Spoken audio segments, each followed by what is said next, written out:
Welcome back, everybody, to week number 3 here at the Upsurge Contenders League. Sorry for the brief delay. We have everything running smooth as silk now. I'm Audio. Joining me is Nightstar. We've got another wonderful match for you guys this week. A rare sight in the UCL, Nightstar. We get a returning team, AOE Reborn, back at it again on the stream. Yep, back-to-back weeks. Usually we try not to overlap, but you know what? Sometimes you just need more. And you know what? AOE Reborn, they didn't have a great week last week. Now's their opportunity for redemption live on the main channel.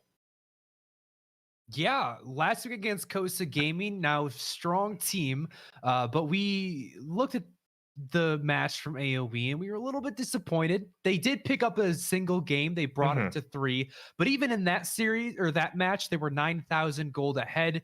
Did take them up until the 38-minute mark to actually close that one out. And that was just such a scrappy series. So many backs and forths that we would really love to see AOE Reborn come into this one, have a bit more of a stable match to kind of tilt the perspective of them back a bit. But they are going to be going up against Elventus Indigo, which we have not seen yet here in the UCL, at least not on stream. We can look back at the match history and the rosters, and when we do, we find that they are bringing in a fresh roster this week. They're swapped their jungler Zevel down to support, and they have brought in new jungler Goto11. This guy is pretty high up there in solo queue. So, I know we were talking last week about AOE Reborn and how important their jungle was. This could be a mix-up that they're going to have to deal with. Yeah, it definitely could be a rough one. That was one of the big points of contention in last week's series. And in this week, they're going to be put to the test once again. However, for this Indigo roster, you also mentioned that there's a lot of moving parts, so perhaps not all of them are clicking, and perhaps the synergy is not quite there. That'll be something we'll get to learn about once we do get into the series, because once again, not a lot of tape on them, but also just the fact that they did have an E-sub last week, so their performance last week, you can't take a lot out of it to begin with, and this week you have a new jungler, so a lot to find out and learn about here today.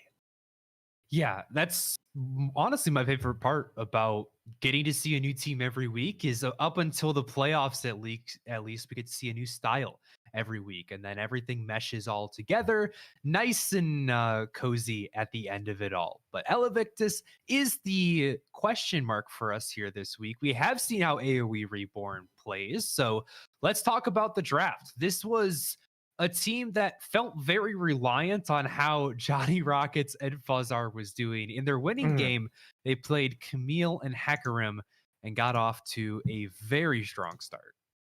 Yeah, they really got off to a roaring start in the one game that they were able to win.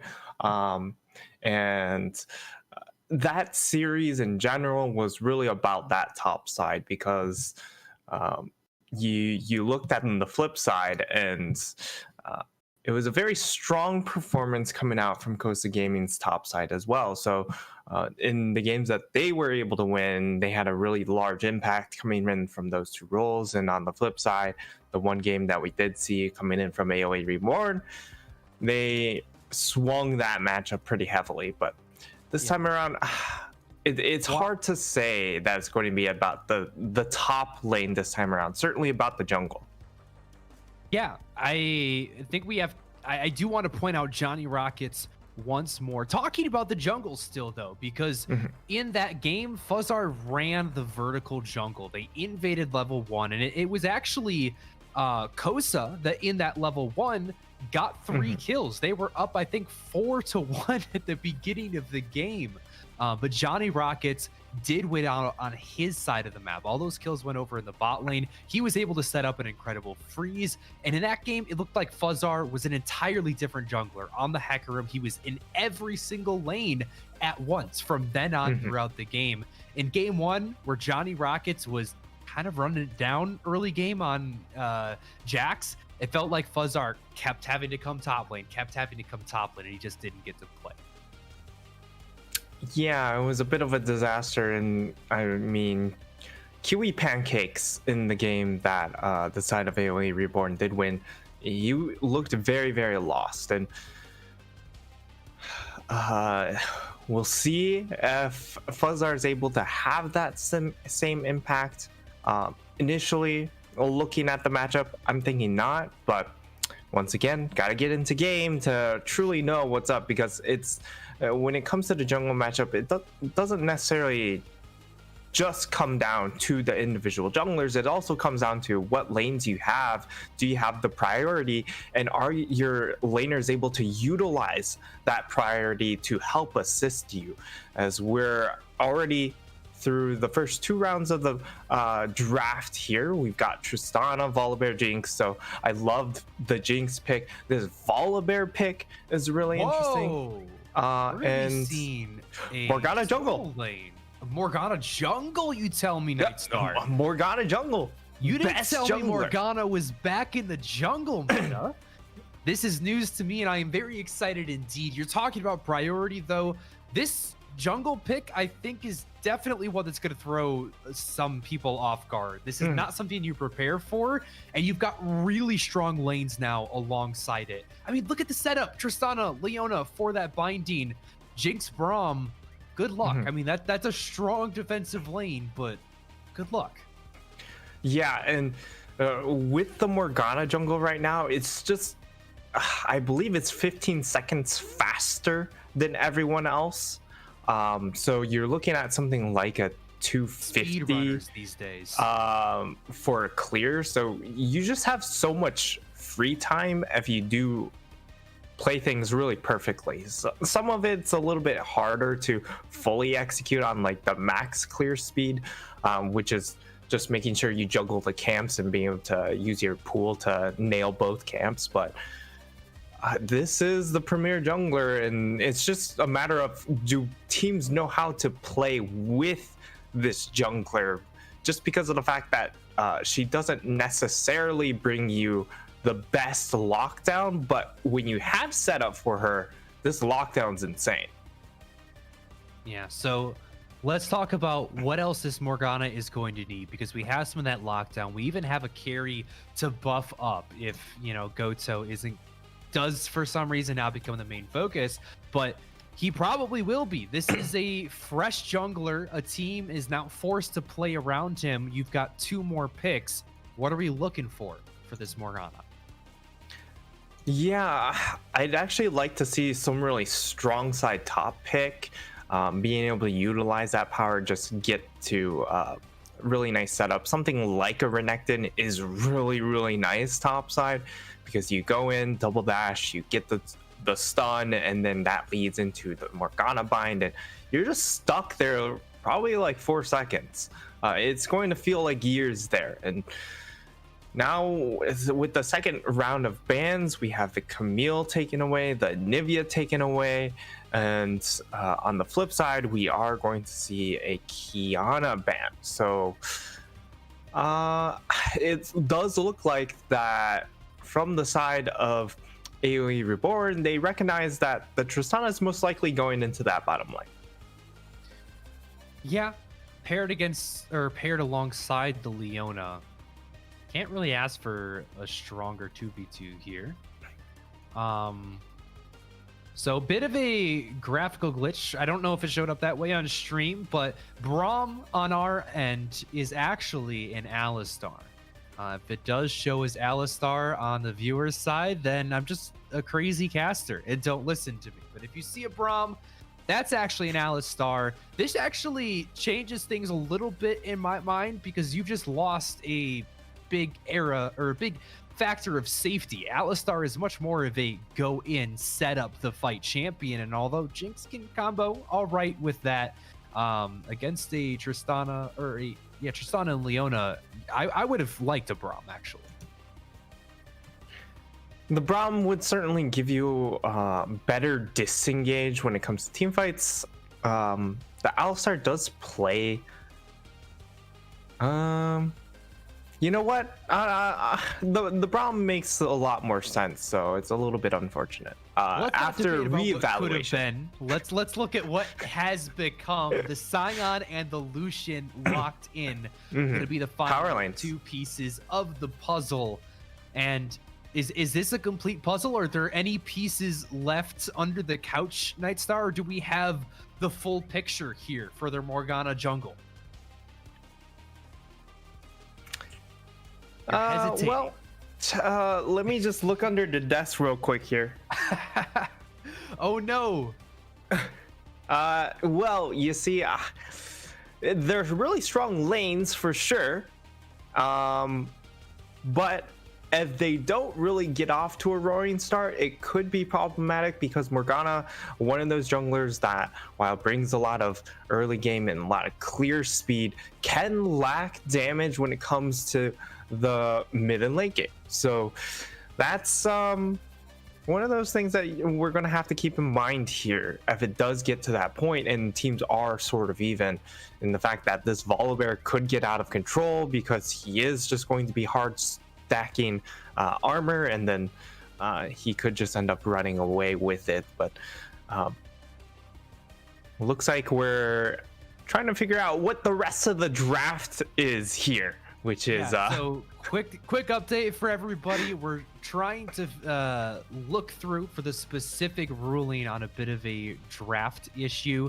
Apparently Evictus Indigo is supposed to be losing some round 2 bans, and they're not quite sure if it's 1 ban or 2 bans. So that could actually make a big difference on the draft, that Kiana might be on the table, and you know, maybe some things could look different. We're not sure, but we're going to try to figure it out. We'll let you know as soon as we do. I'm pretty sure what we see, though, is going to stay. So this Scion, this Lucian are definitely going to be locked in. And, you know, this jungle Morgana, it's still perplexing me a bit, Nightstar. I want you to explain a bit more. How does this play? Like, you talked about the really quick early clear. You said 2 minutes and 15 seconds. You got a lot of free time. What do you do with it from there? What can Morgana in the jungle really bring to the map?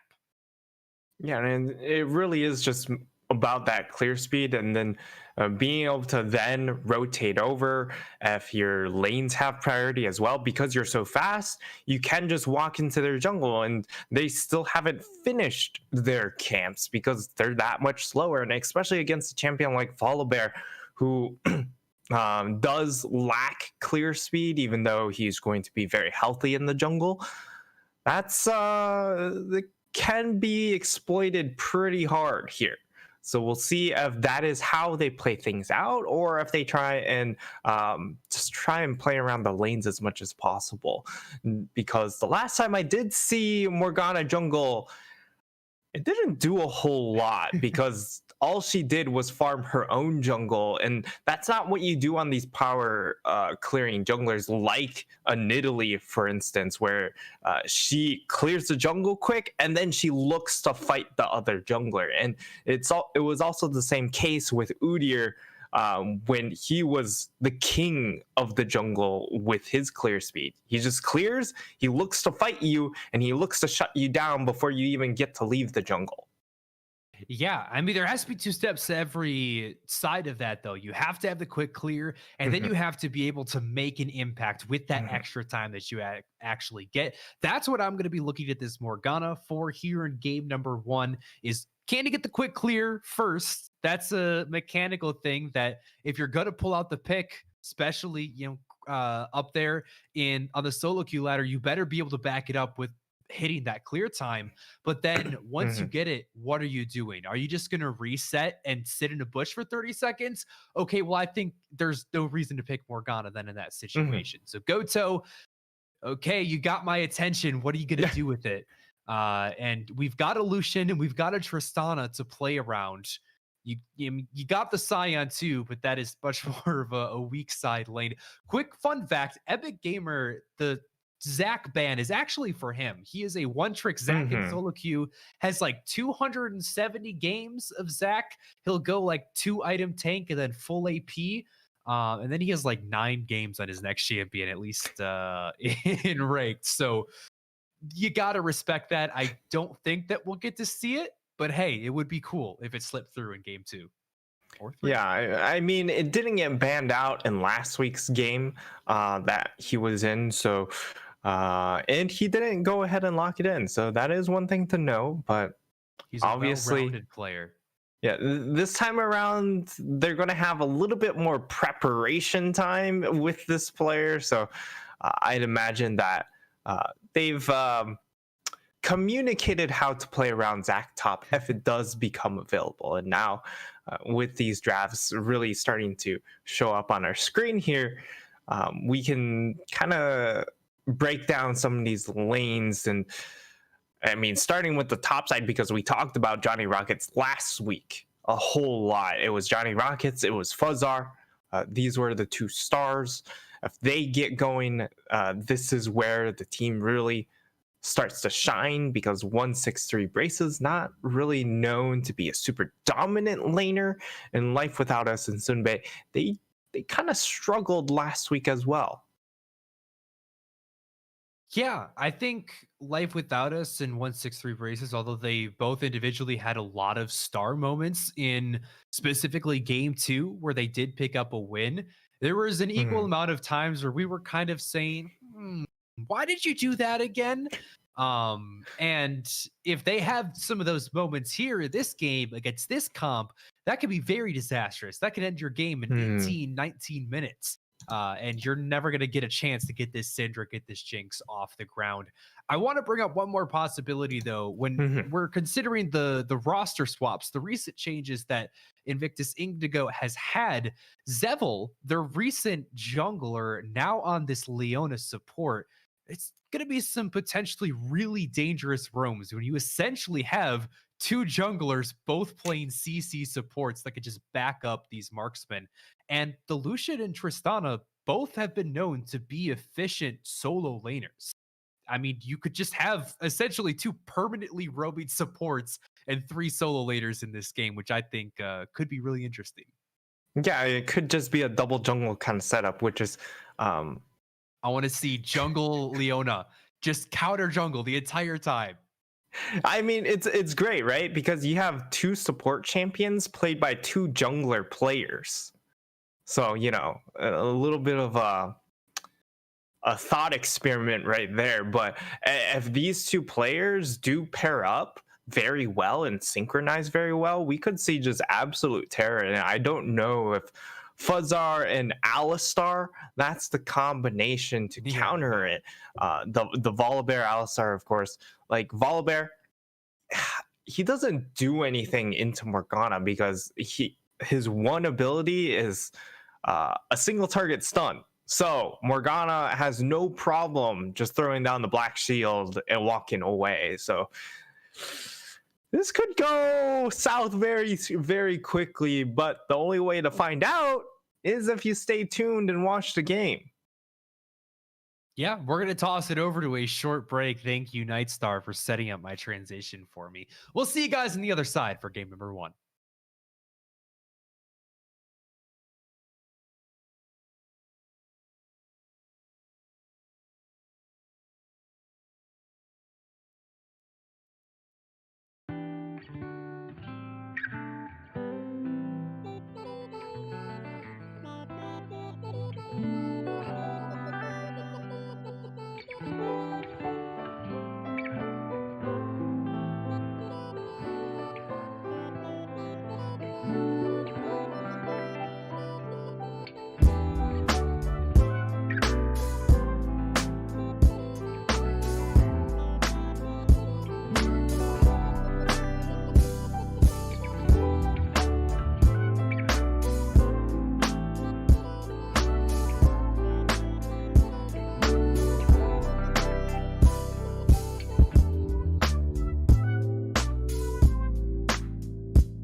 To quote our wonderful producer, why is it that UCL teams can just never do draft correctly? I don't know, Nightstar. Yikes. What do you think? That's a rough call out, man. Oh, man. I mean, it's confusing. There's a lot of rules to keep track of, and it seems like there's a roster change just every week. You know what the answer is? Stop changing your roster. Yeah, or, I mean, you know, that's easier said than done, too. yeah, I mean, for a lot of these players, it's kind of their first go around when it comes to this level of play, where it is, of course, so structured, because we're trying to simulate, you know, climb through this league into UPL, into, you know, tier 2, into tier 1, into academy, into LCS. This is the future of LCS right here. You guys are watching it. Just with some extra steps. No. It's you're going to see C9 Goto. Calling it right here. Actually, I'm gonna switch that around. Probably a few missing steps. You know, take the LCS and take a few pieces out of that puzzle. You got the use. Oh, But hey, we're all NA, baby. No oceanic imports here. yeah. And Oh, well, that feels bad. Sunbay they didn't see it. feels the wrath of the level 1 Alistar, and Okay. Zakin and Zevil perfectly played here. They cannot let them walk up. Yeah, Leona is just putting so much pressure here. Her stepping up here, cutting them off of the wave, is actually a brilliant move. Just because, of course, Alistar doesn't have a great level 1. Yes, he's able to ground pound, but that's also a very long cooldown. So if he expends that, then he's just kind of lost for quite a bit. And Jinx level 1 is just not comparable to Tristana level 1. So they get off to a bit of a roaring start here. Yeah. Now let's compare the junglers, Fuzzar and Goto, starting on opposite sides of the map. Fuzzar has finished his entire quadrant. Right now they're mirrored, both having just finished their Raptors and moving on to their red buff. So far the Morgana not significantly faster.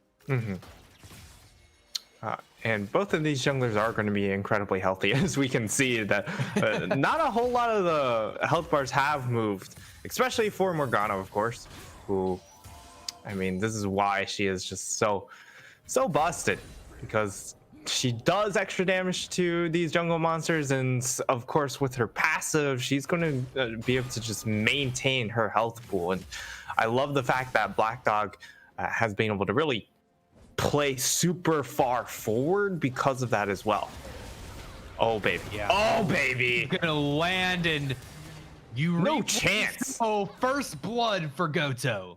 Absolutely no chance. What a beautiful setup. You saw the Leona go in and then immediately chained into the stun coming in from Morgana, and now even a 1v1 kill, man.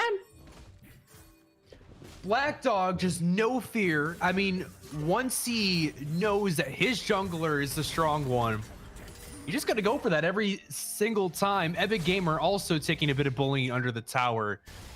Kind of the one lane that they have going for them right now. Good scatter the weekend land into Black Dog. Flash forward for the stun. No black shield in sight. And 163 braces will find his revenge. Yeah, they're going to be able to get a follow-up punish at the very least. And the Lucian did expend Flash, so that's going to be something to keep track of. As, I mean, look at these two go at each other. That was the black shield that you just saw go on cooldown. Zenith, oh my god. And Fuzzar going low. Explosive charge is going to take him down. Zakin has the reset, so he'll get out safely. But can they turn this one around? Good binding is going to shut down and re-engage. Flash forward to get the scatter of the week. That'll secure the kill onto Jinx. Life Without Us is excited. They have to leave. Turret damage. Are they looking for more? Flash forward, headbutt pulverize. It's a follow from Life Without Us. One auto attack to take down Tristana, but not close enough. She's gonna live. Johnny Rockets, though. He's gonna find the kill. Epic Gamer dies under his tower with Flash up. that's a tough one to swallow there when it comes to that top side. But in that bottom side, there's no mana left onto the Morgana. That's when you're allowed to just go super far aggressive. Look at the flank here from Black Dog, binding onto the Jinx too. They're gonna probably wrap these both up. Oh, just one. Just gonna respawn. He knows that he's done his job. Jinx is gonna die eventually, and wrapped up with a little bow, gifted over to the Lucian. Yeah, nice little response there. And I mean, already we're only 6 minutes in and we're going tit for tat. There's not, this is prime UCL, you know, where these players are super skilled, but they don't necessarily have the game all read like a book. So it is going to be a lot of punching and counter punching immediately right after. And that's what makes it so much fun to watch here. We'll see if any of these teams are able to truly capitalize on their advantages and snowball ahead. But so far, 7 kills in only 6.5 minutes. And it's exciting to see that every one of those kills is onto a damage-oriented champion. As long as go-to the Jungle Morgana trends more towards the full AP, those 2 kills will serve him well. I expect to see those Dark Bindings chunking out carries by 15 minutes. Johnny Rock is going to TP back to lane. A near 20 CS advantage. He is near completion of that Gore Drinker already. Yeah, this top side is really the big focus now. And once again, what do we see? Now comes the bullying double jungle. It's not your jungle, buddy.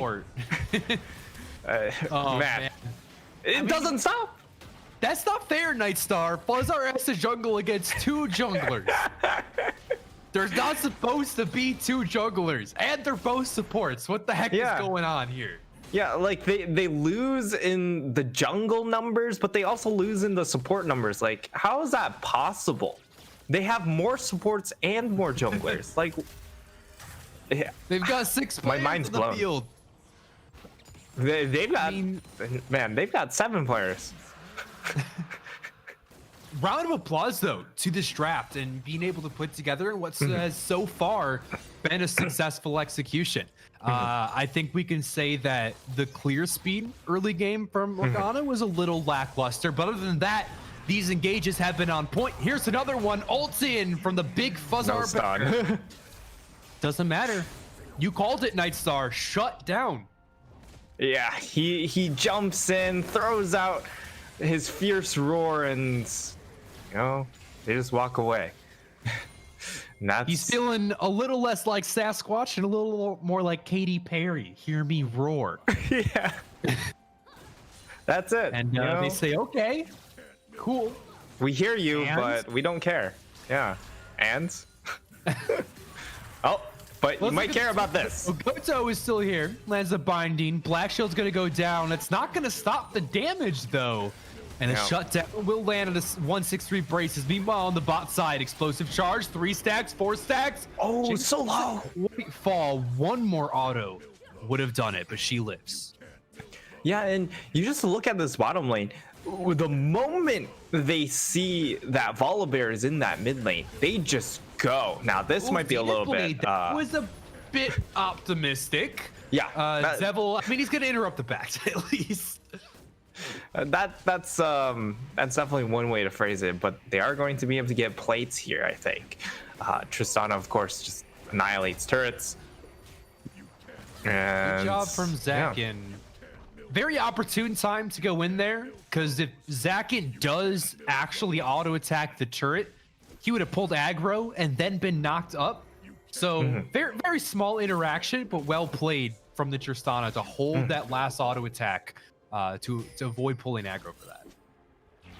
Yeah, and now we kind of just take stock of where this gold is at here.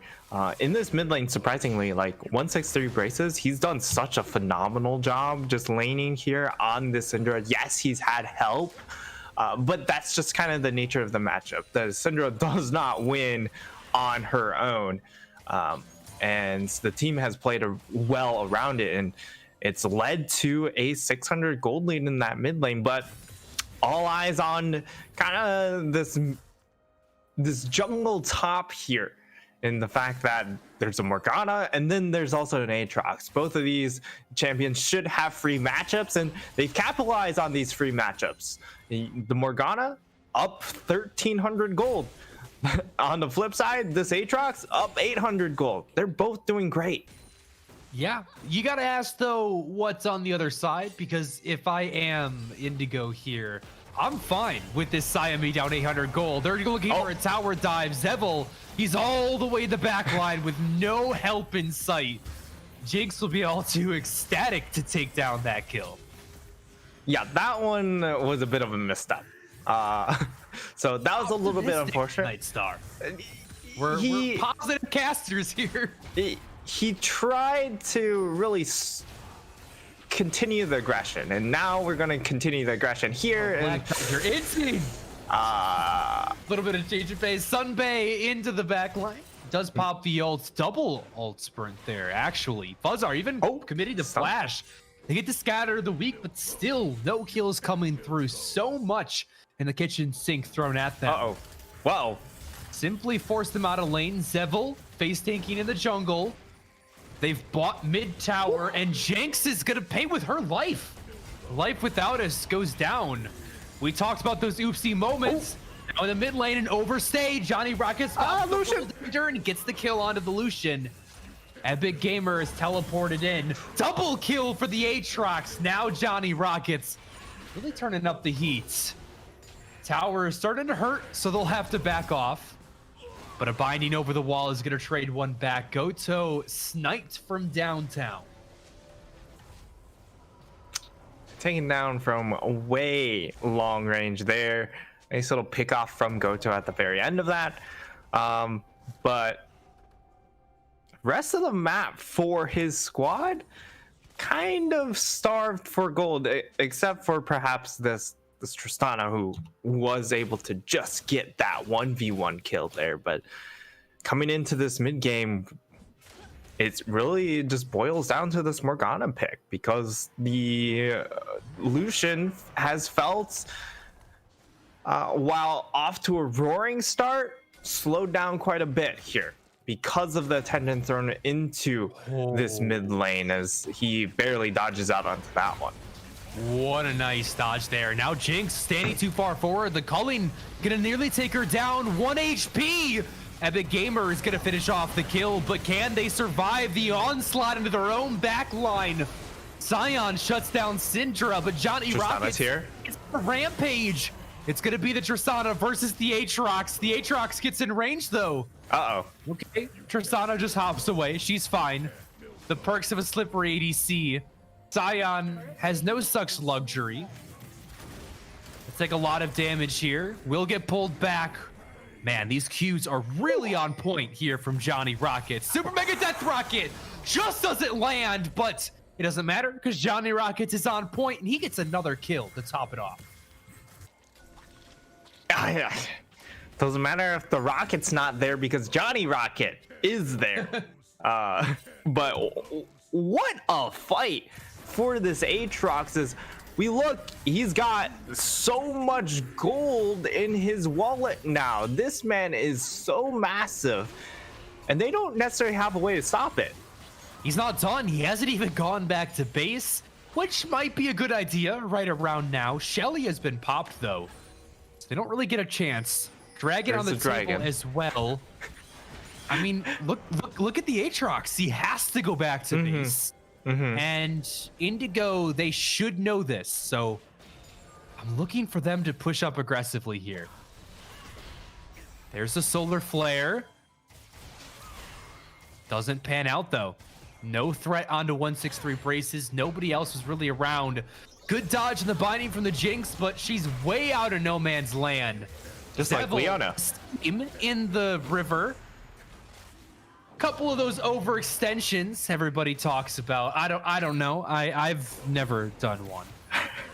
My teammates do them all the time though, so yeah. I'm pretty familiar.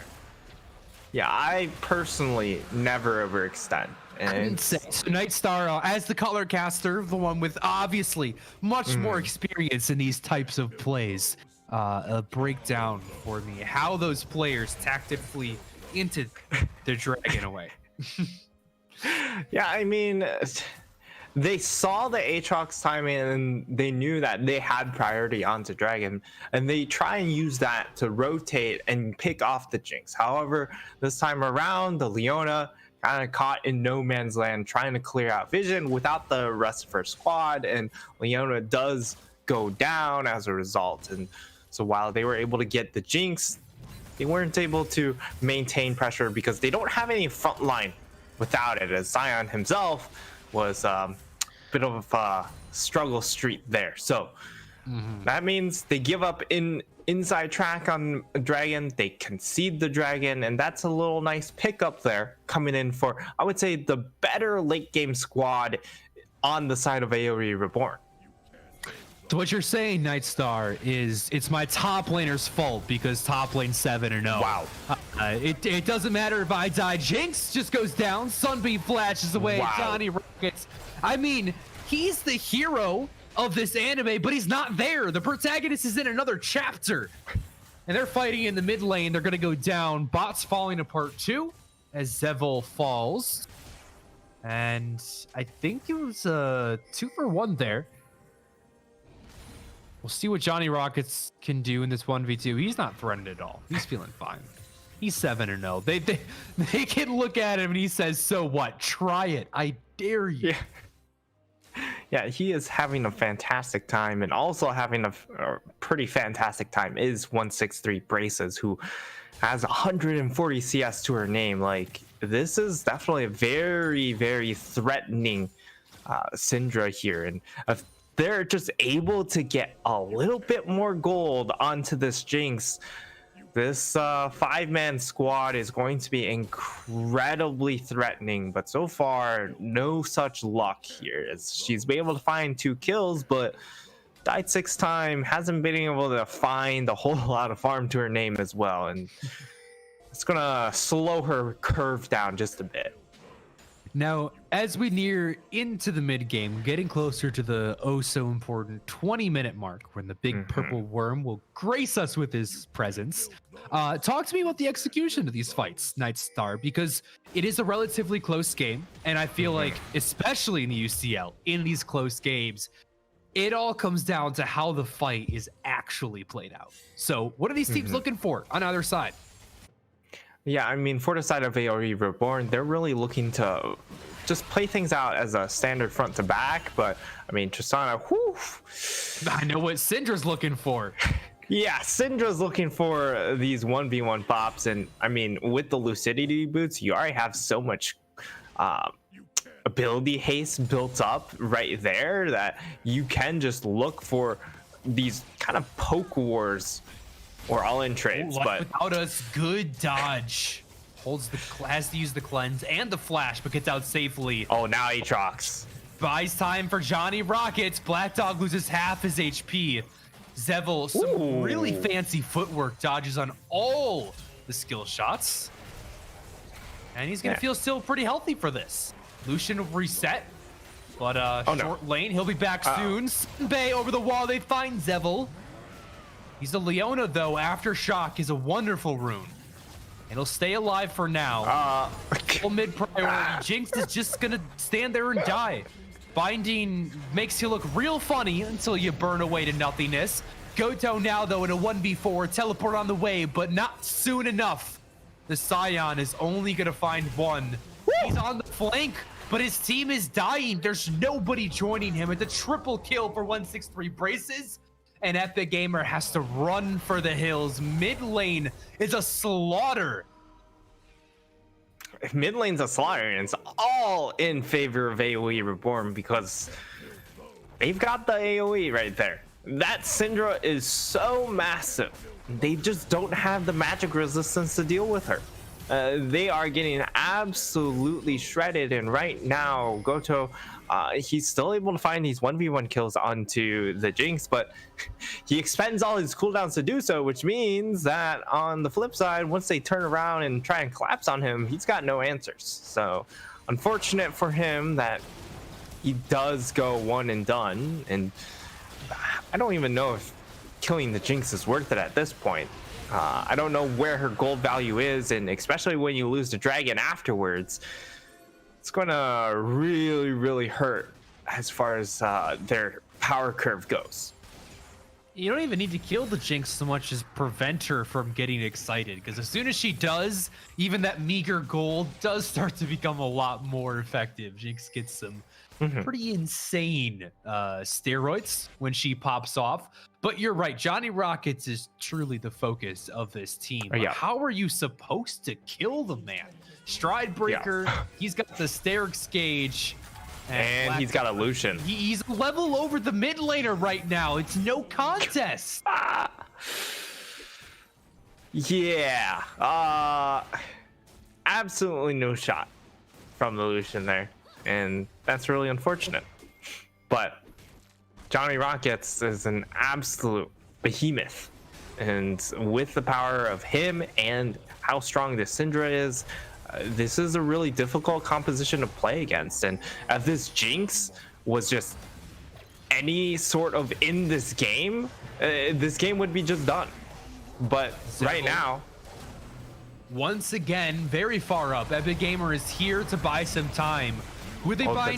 The turn. Their carries are not here. Tristana just joined. Lucian's in base, and their health bars are falling. Johnny Rockets is trying to clean up. Goto does get a kill onto the Jinx. The backhand, 3 picked up. And maybe it was wrong. Maybe you don't need the Lucian or really the Tristana at all. Goto, he's making use of all of that gold that he's been racking up throughout the game. Yeah, and that's going to be kind of the big focus in that fight. It was just the side of AOE Reborn got a little bit too frisky. They went a little bit too far, and they end up trying to force their way through a choke point, which, as a Morgana, you're gonna love that. When they offer themselves to you, it makes your job a lot easier. You can set up your black shields really readily, and if they're trying to force through a choke point, that means they have to go through your pool, which means that's where all your damage is just going to slowly drip through. And now, I mean, Black Dog once again on a 1v1 mission. I don't even know what to say about it at this point, Nightstar. I mean, I seem to remember a great man once said, "Fool me once, shame on you. Fool me twice, shame on you. Fool me 3 times, 4 times, 5 times. Wait, what?" Yeah, that's exactly what I said last week. It was just like, wait, hello?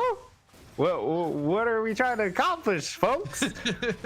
But you can almost say the same for this Jinx, right? Where she's constantly, and it's not, I would say for the Jinx, it's not her fault, because she's just put in these situations where there's so much pressure or so much kill threat offered by a Morgana, by a Tristana, that no matter where she goes, it's not a fun time. But oh, look at that damage. The CC train lasts forever. The ult doesn't matter. They're gonna take Sunbay down. Now looking for Johnny Rockets. He's so strong. And the rest of the team is on the way, so they're gonna think better. Look at 163 braces, half HP, walking through that tormented soil. Goto, so dominant in these jungle fights.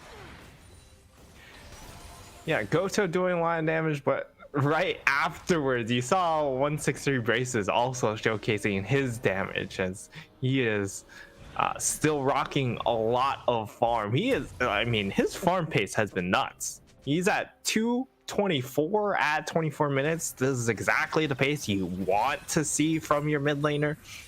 And he's just so far ahead of the curve as a result. Like, you compare the Syndra to the Scion doesn't have a whole lot of magic resistance. One combo from the Syndra is going to chunk out even this very beefy champion in the Scion quite a bit. And we saw from him last week in his Galio performances with the Shrelia's battle song that he's got a good team fight too. So I'm not too worried about him just farming and not being effective. Goto finding some good chunks down into the Alistar. Johnny Rockets wants a pick. Setting up for this dragon. If they can find one, would secure their soul points. But Indigo don't want to give it up without a fight. Good chunk of the Morgana. Goto to half HP. It's river control for AOE Reborn. But it's Alistar over the wall. Volley Bear into the back line. Pulverize onto 2. They've taken the jungler down. Culling coming out in a return. Big chunk under the Tristana. And she falls as well. The team is in shambles. Double kill for Fuzzar. And they make it look all too easy. It's been a close game, I swear, Nightstar. But AOE Reborn wiped the map with Indigo there. Yeah, they run away with that fight. And in that fight, they didn't have to force through a small choke point, and they were able to fight in a front-to-back manner, which is exactly what you want to see from this composition that has such great front line and such great back line as well.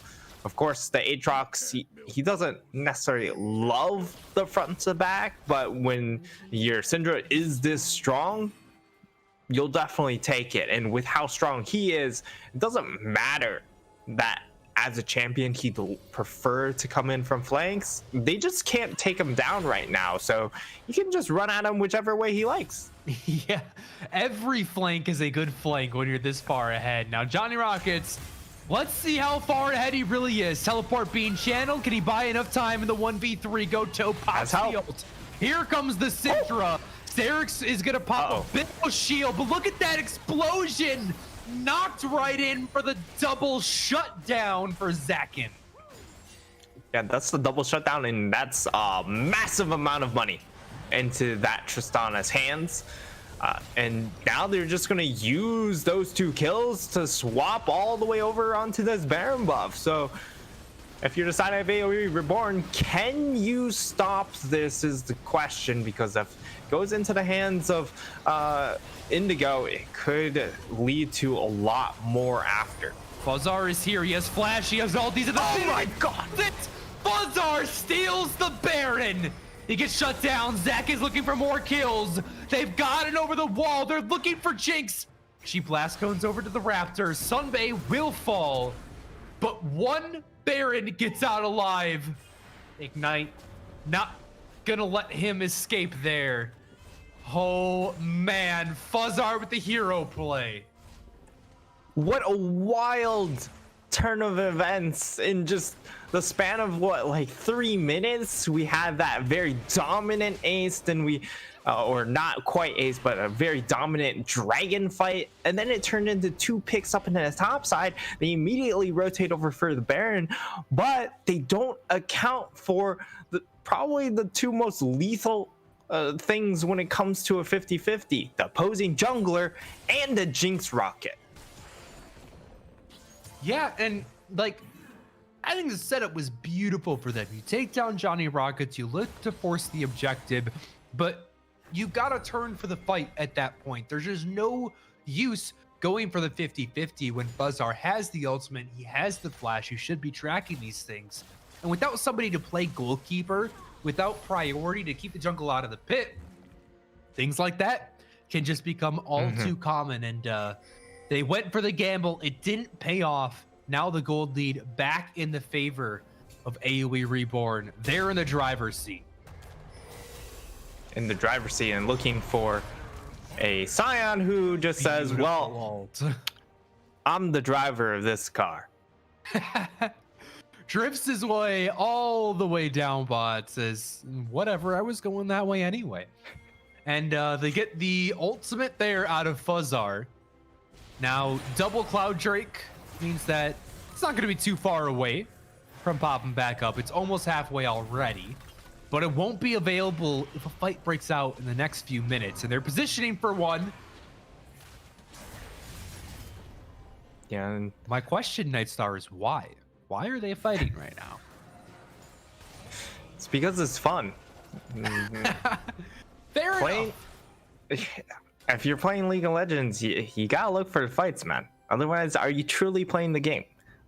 That might be the best answer to that question I've ever heard, Nightstar. Why are you fighting? Because it's fun, man. Exactly. Trying to have fun playing the video game. Yeah, And some people find more enjoyment in PvE. Some people find more enjoyment in PvP. agreed. And now this really just comes down to posturing because uh, both of these teams have great small choke control. Of course, you've got Scion, you've got Morgana, and um, the Leona on the one end, and on the flip side, you've got a dead Leona. Cut you off. There's the engage, and it's massive. Goto goes golden. Teleports coming in on either side, but for AOE Reborn, it's just closer. Zakin's on a killing spree, but Johnny Rockets, oh, he gets him so low. The Tristana makes it out safely, so does Lucian, and ends up being a 1-for-2. Both junglers dead, and the Dragon Soul has just spawned. Could be interesting, Nightstar. Can anybody get to the pit to steal it? I don't think so. This is Soul going over to AOE Reborn. Yeah, and Soul going into the hands of AOE Reborn is actually really, really devastating because all of a sudden, Aatrox? yeah, Aatrox just goes absolute zoom. He gets so much move speed out of his ultimate. The Syndra has 3 Cloud Dragons to work with. That means she can just ult on cooldown and get it in time for the team fight. So she can delete one you guys or use it as pretty much an absolute nuke of a poke tool. And it's just so threatening. And then you look at the other, you look at the bot lane. This Jinx, usually she's immobile until she gets excited. That helps out so much for her. Just being able to ult and get that burst of move speed to pretty much get pseudo excited. Yeah, and let's talk about that quick because you don't have a Volibear and Udyr that can run in and single target stun. All of the engage for the side of Indigo here is relying on skill shots, and look at all this move speed. How are you supposed to hit a target moving this fast? Black Shield already gone down here. Solar Flare does land into 163, but he goes golden. Takes the binding anyway. There's the ultimate. He tries to blow up the Morgana. He does fall. So far, 1 kill. Can they trade anything back? The culling huge in the choke points. We've talked about the jungle. The Jinx flashes over the wall to get 1 kill back, but it's 1-for-3 traded over for Indigo here. Another swing in the game, Nightstar.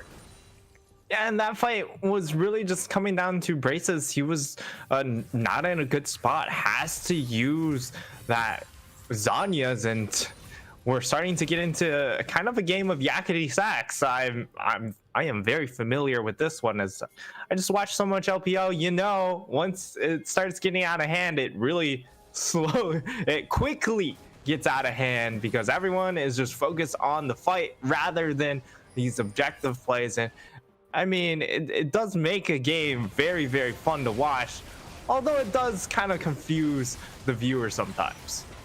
Baron? You mean Pentakill.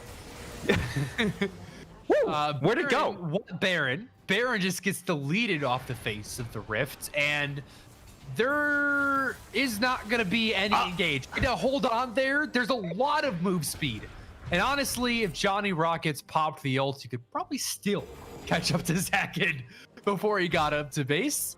But they will get all 5 members out alive wearing purple capes of doom. Yeah, this time they don't have to flip for it. That's great. Because the contests haven't, I think there was only that one contest actually. So the 150-50 they did lose, but every other one's there actually hasn't been a contest around the objective, as we are going to get a pause. And also, unfortunately, the Morgana secures herself the red buff. You hate to see it. I mean, Goto, he's strong, but at this point, Zakin has caught up. He's 8-2-7. You want that red buff on the Tristana. Nearly full build, by the way. Just needs to upgrade that QSS into Mercurial Scimitar. But this Tristana, 248 CS, 8-2-7 is incredibly scary. Yeah, definitely very terrifying here. Strongest player in the game right now. has even a 400 gold advantage over this still very, very fed Syndra, by the way, who is sitting at 748 Which and is a lot more farm, which is really interesting Hmm. because this is a Tristana that uh, has slowed down a little bit when it comes to that farm department, and the Syndra has never stopped farming. Our Nightstar, this is going to go to show how little I play mid lane, but can you answer for me whose build would be more expensive? The typical mages with a death cap or the typical marksman with a infinity edge? That is actually a really good question, and I Yeah. think it's the mage items still. I think Yeah. that those I are would just tend to slightly. agree. The 3600 death cap is quite a high price to pay. And you can Mhm. see, although 310 CS, it very well might be that Brace is sitting on a lot of gold right now that he can't quite spend until he gets a little bit more. But Yeah. 35 minutes into the game now, as people are starting to near full build, let's talk about, our hyper late game scenarios. Double marksman, I think, on the side of Indigo does lend them a certain incredible damage aspect here as the game really starts to stretch on. The front to back may be really good on the side of AOE Reborn, but there comes a point where if you don't get those perfect engages, there's just so much damage coming through that you get shredded no matter what. Yeah, everyone is just packing so much damage at this point on the carries, that it just comes down to who gets that first pick. And we're also getting to that point in the game where it is slowly becoming relevant where Johnny Rockets comes in on the flank. Yes, he's still very, very far ahead of his counterpart, but I mean, 917, yes, he's far ahead in that regard, but he's slowed down when it comes to the farm department. And that's allowed the rest of the team over on the flip side to start to catch up. And it could be some frustrating times ahead of him when it comes to some of these later team fights. So I'd like for him to identify that as a champion, he's slowing down. He needs to come from more creative angles in order to take his team over the line. And thankfully, we got a Cloud Soul to help you do that. Mm-hmm. I know it didn't quite pan out the last time I brought it up because 163 Braces immediately got picked off by the Solar Flare. But a lot of people underrate just that passive move speed bonus you get around the map, as well as the shrines in the jungle. I mean, it's actually insane how much move speed you get if you combine those two together. It's like near ghost like. And that can make landing things like the Dark Binding, like the Zenith Blade, or even just the Scion Decimating Smash really tough to land. And there's a huge lack of point and click CC on the side of Indigo. So if they aren't able to land those key skill shots, then you will just have a free roaming Syndra and a free roaming Jinx and a free roaming Aatrox to get onto your back line. So these fights are going to be really interesting, I think, to watch. There's going to be super, super small positional and micro mistakes that are probably going to decide the entire game. Yeah, it's these kind of situations that really draw people to love this level of competition because tensions are high. One mistake can just kind of toss or end the game for your squad. And this is where heroes are made. Here in the UCL Week 3, game number 1, it's where heroes are made. Mm-hmm. Don't believe all those posers up there in Proving Grounds and Amateur. This is where the real stardom is. Okay, we got you guys, the viewers like you that make us special. Nightstar, we've officially reached the PBS imitation part of today's programming. I am officially out of material. Got my notebook here. It's blank. There's nothing left. Well, Pauses like this really stretch my small play-by-play brain. So help me out here. Well, I mean, we don't necessarily have to talk about this game because I think we've covered a lot of the heated points when it comes towards the end of this game. So I think now we can talk about, hey, there's a Viego pick that is available here in UCL this week. So that could be really exciting to watch if either of these teams do want to pick it up. It doesn't even have to be this series here. Just the fact that it is available, even with all of its issues, Oh boy, does make I it don't exciting to even- watch.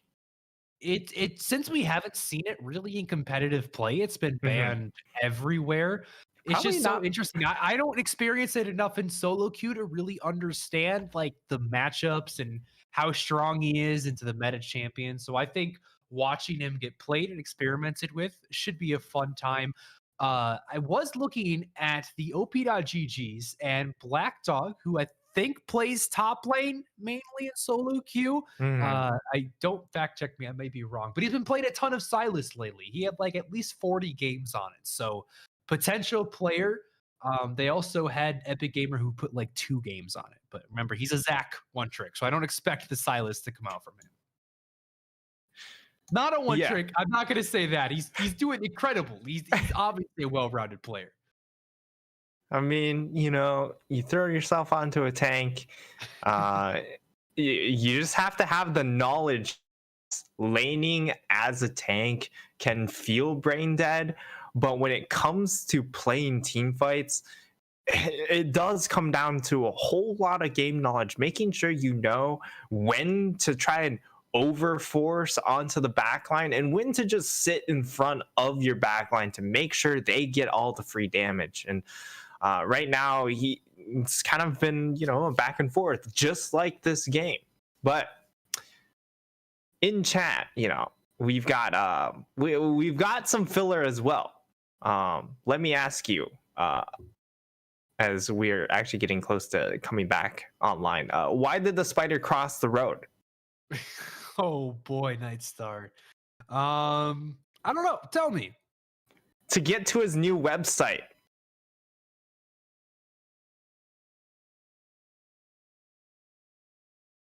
No, it was not to one-shot the ADC because that's what Zakin said, and that wasn't the Play will actual resume answer. in 3, 2, 1, and we're saved.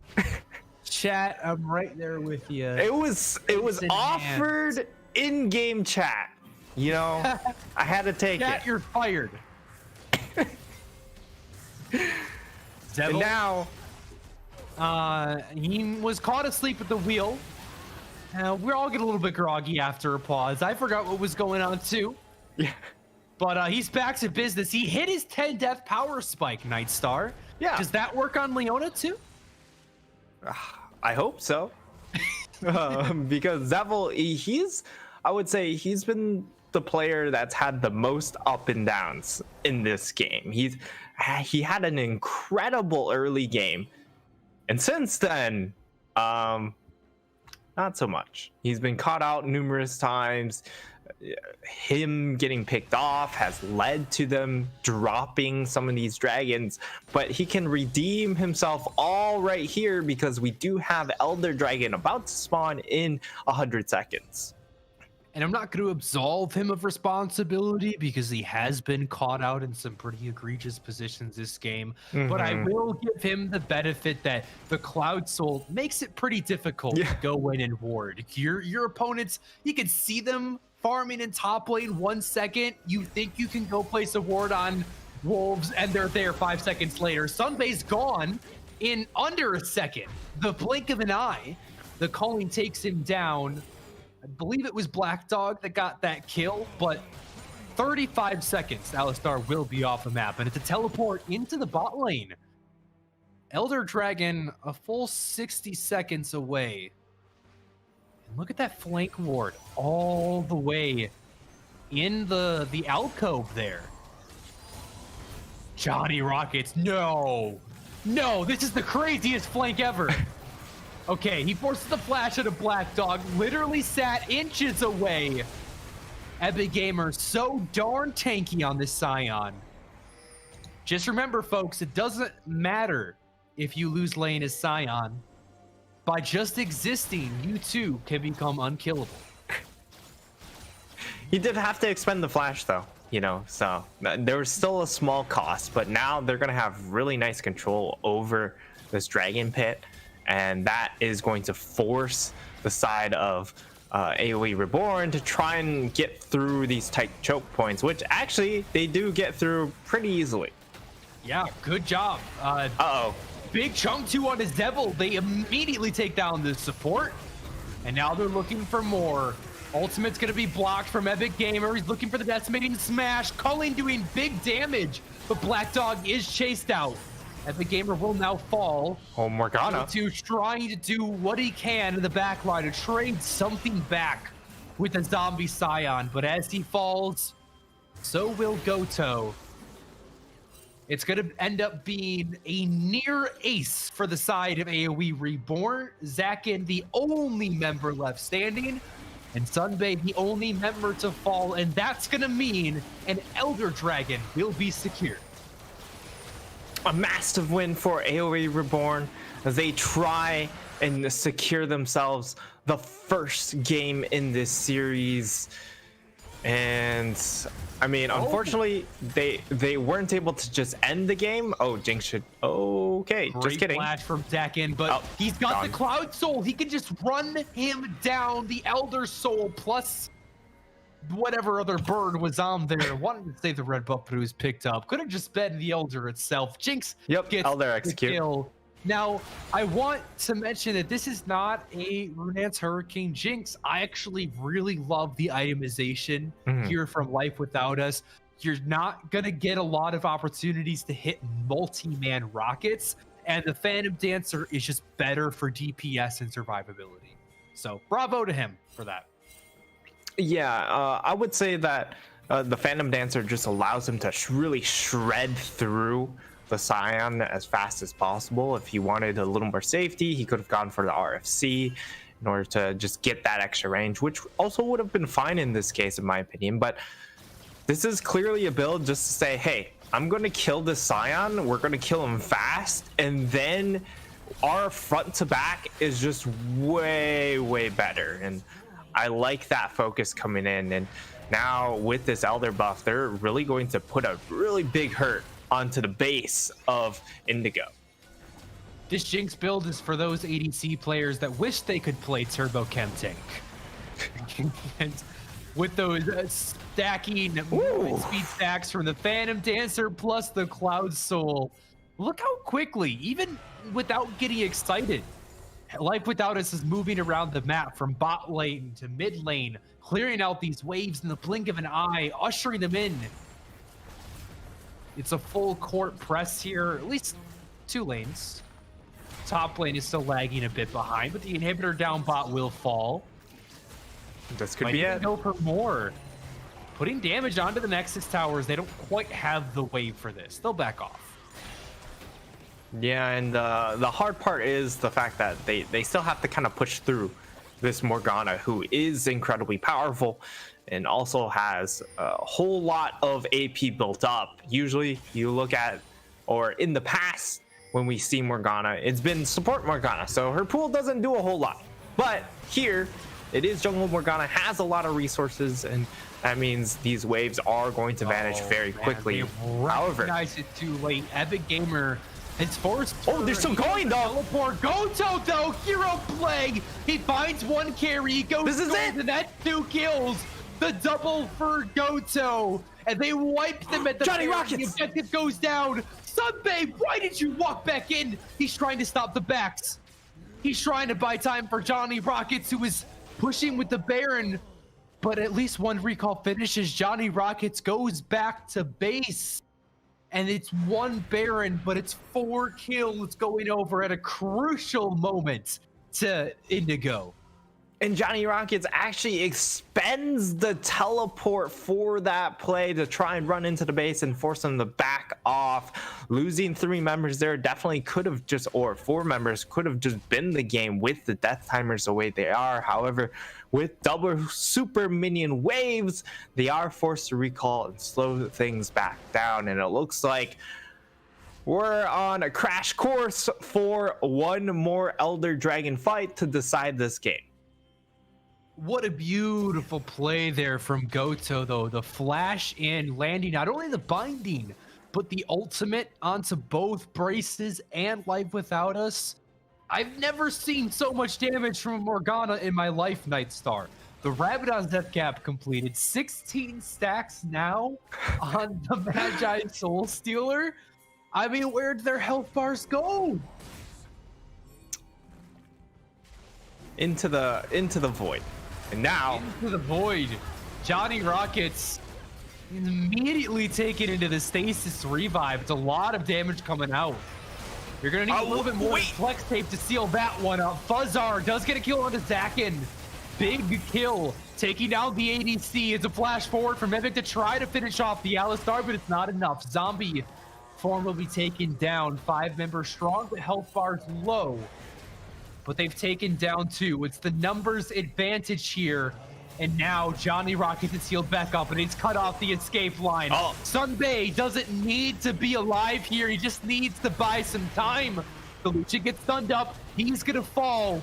No more ADCs for Evictus Indigo. Goto will be chased down here. Zap's going to land, and game 1 goes over to AOE Reborn. And I mean, that game. That game, Star. You know, I think I'll just leave it at that. That game.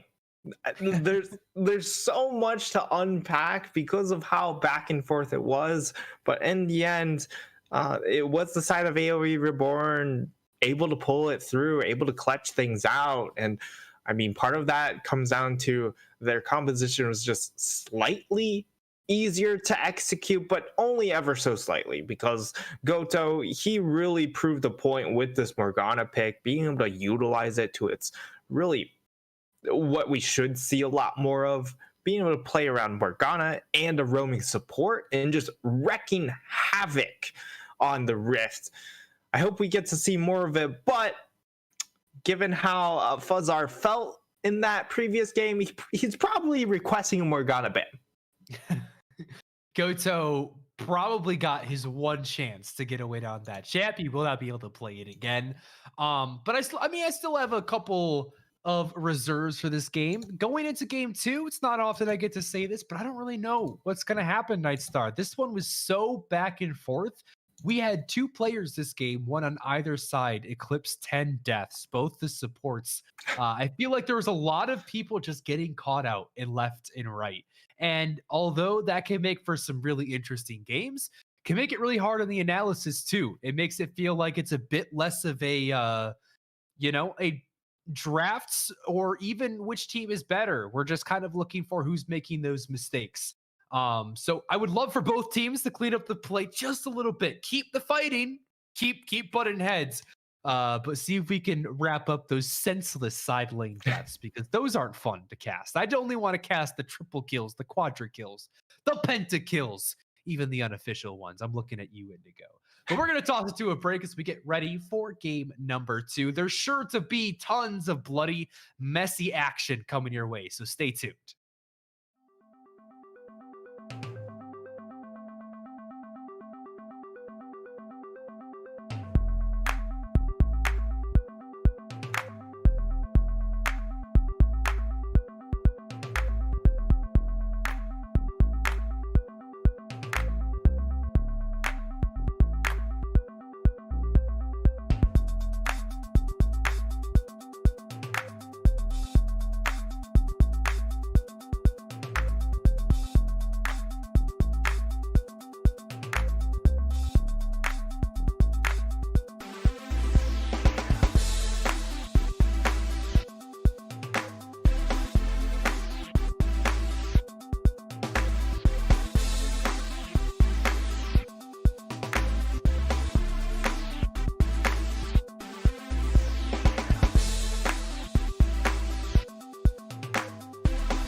I'm good.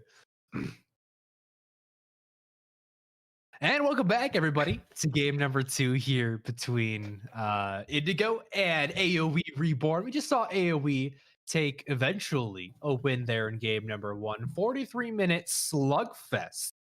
And a little bit of a worrying trend, I'd say. Last week, they had a sizable lead in their game number 2 against Corsa and struggled to close that one out. Here, same thing, but they do close it out. 1-0 lead in the series, and we cannot knock them for that. It was a close one, though, and I think we're in for a very close series overall.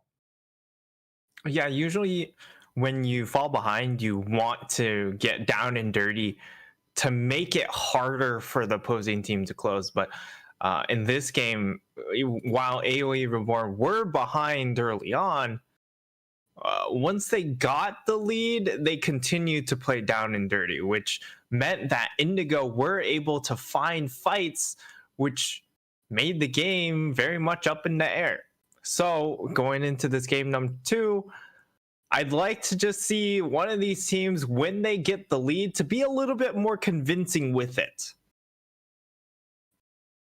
Yeah, there's just been so much tug of war, and that's great when you're behind because you want to be tugging everything back, but it sucks when you're ahead. You don't want to be giving your opponents those opportunities to weasel their way back into the game, and that's something that we've seen essentially every 30 seconds, Nightstar. It's, oh, really great play from this team. Oh, but they gave it up 30 seconds later because they overstayed, or just whatever these are. The more that we can shore up these small throwbacks, the more we can solidify these leads, and that's what we're all about here in the Upsurge Contenders League. But let's talk about game number 2 and what we expect to see. I know you were pinpointing that Morgana as a potential addition to the ban table. Yeah, it certainly could go on the ban table, or they could look at something like a Leona if they think that it was the duo that was the issue, with Leona and Morgana be able to walk around together. But you can always substitute that Leona with a different support that still offers you a lot of those skirmish potential. But they are just going to go ahead, take away that Morgana, and we might just see 3 jungle bans coming out, although they might want to make sure the Zac does get removed off the table. But that's actually going to be left available here as they take a 3rd ban on the Seraphine, and there it is, Audio. There it is. Good luck casting. You're looking at it alone right now. I don't quite have the draft link up, but I will share in your excitement as soon as I can. It's first pick Viego, Trevor. Yes! We get to see it, Nightstar. Now, sides have not swapped, so that does mean that we are going to see Invictus Indigo piloting this one. And I mentioned that Black Dog has been playing a lot of this in solo queue. Epic Gamer played a few games, so maybe it's a top lane, but I'm feeling that mid lane Viego here. Yeah, I'm feeling the mid lane Viego as well.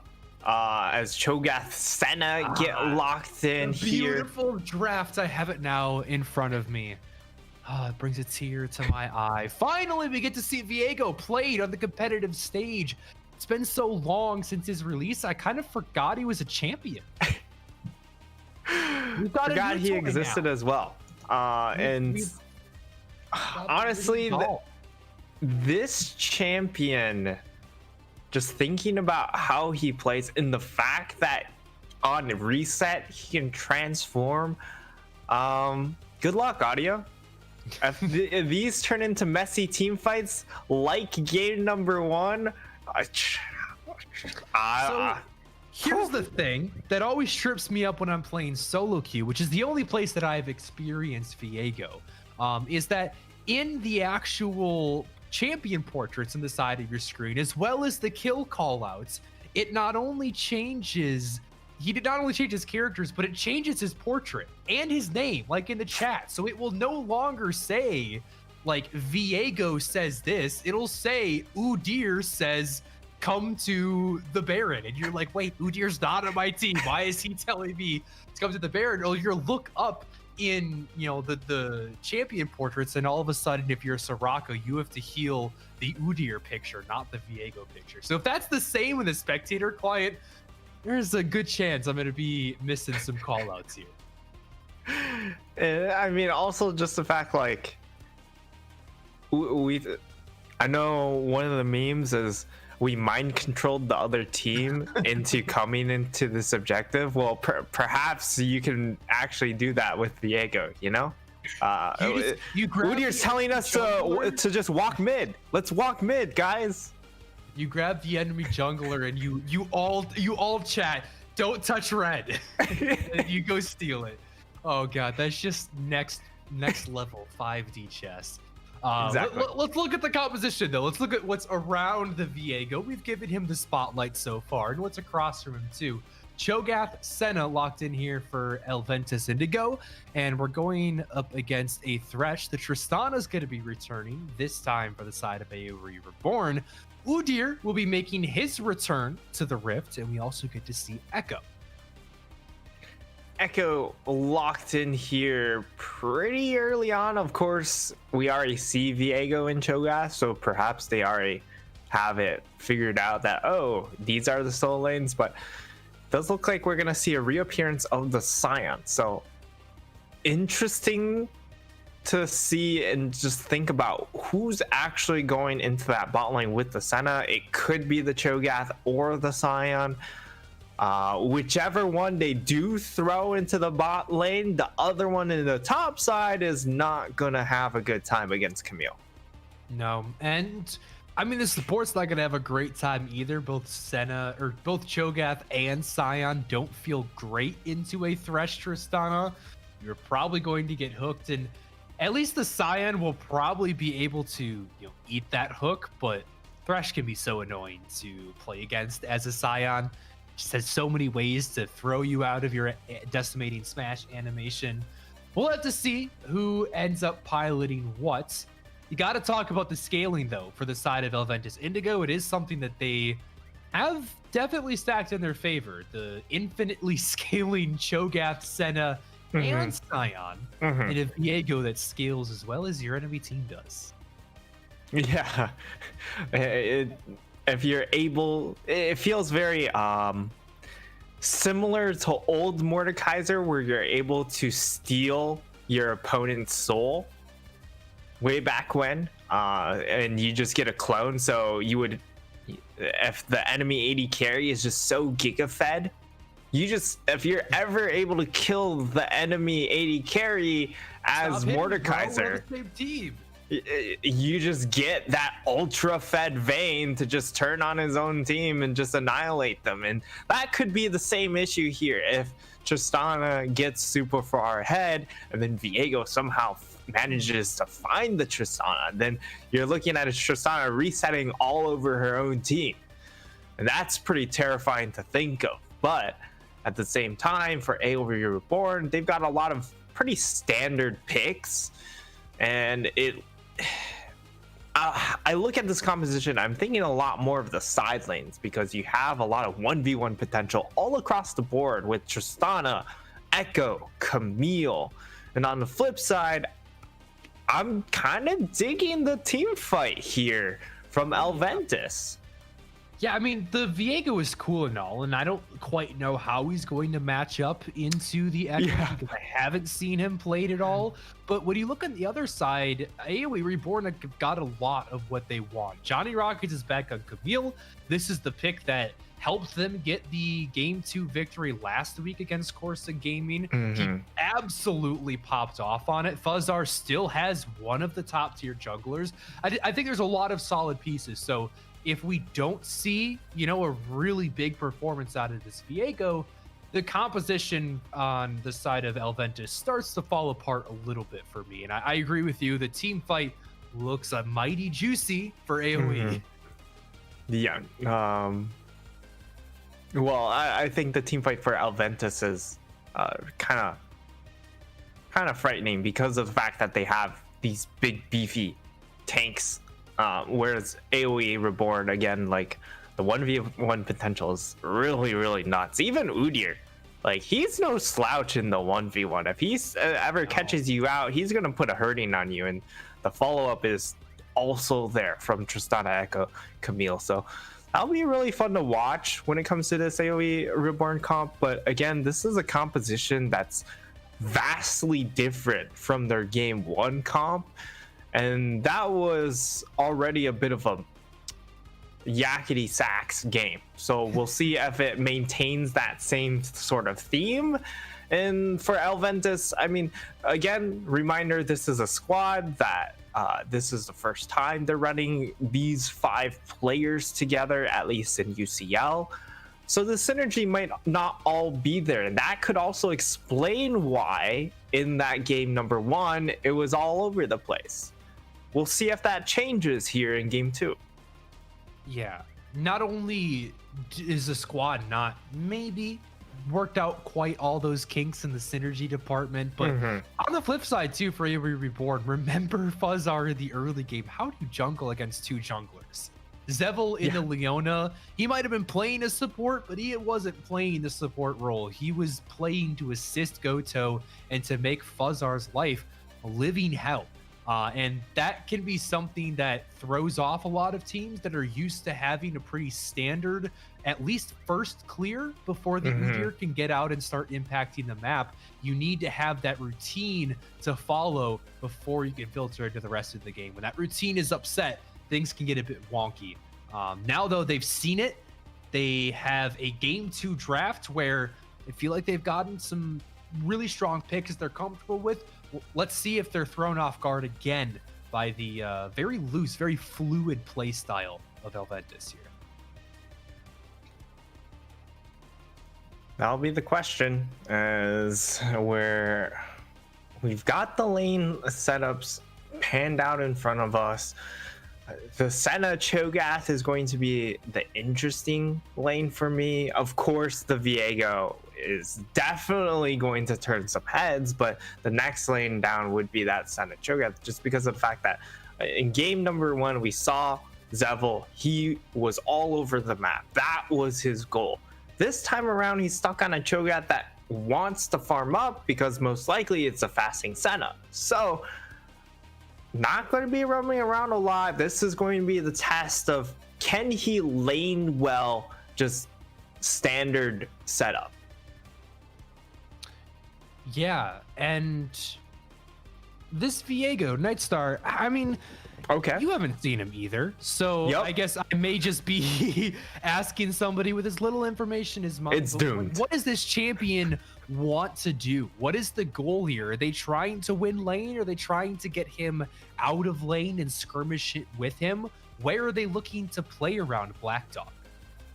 Yeah, when I look at Viego as a champion, he seems very Echo-esque, where he kind of dashes around. He has Q that does do a pretty good amount of damage. The difference is I don't think the wave clear is quite at Echo's level. Of course, I haven't seen a whole lot of gameplay from him, and I mean, that's kind of on me, you know. Should watch more Viego in preparation for this week, but next week I'll have it all down. Don't worry about it. Well, I'll be a Viego aficionado. We'll be I'll be right there with you. Both the casters will do their homework for next week. Honestly, they told me Viego was gonna be released, but I was skeptical. They've been telling me that for a while now, and it kind of felt like a, you know, just 2 weeks to fix the Viego bugs, guys. Don't worry. We're going to keep him quarantined over here where nobody can play with him for just 2 weeks. We're going to need another year and a half, though. Yeah, soon. Soon, TM. Soon, TM. We're going to toss it over to a break, guys. We'll be back soon, TM, with game number 2.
And we're back, everybody, to the first ever Viego competitive game ever. Right here in the Upsurge Contenders League. At least the first one that I've watched, so probably the first one. Yeah, Feels I'm like excited. forever since this champion's been released, and we just get to see him now. You know, Nightstar, I'm curious. I want to see its timeline. We'll talk. Maybe I I'll don't need to think talk. we're going to have that time. Interesting. Level 1 here. Life Without Us. Pushed up. Unaware. Rupture. Gonna land. Layered the CC. Oh, he started E.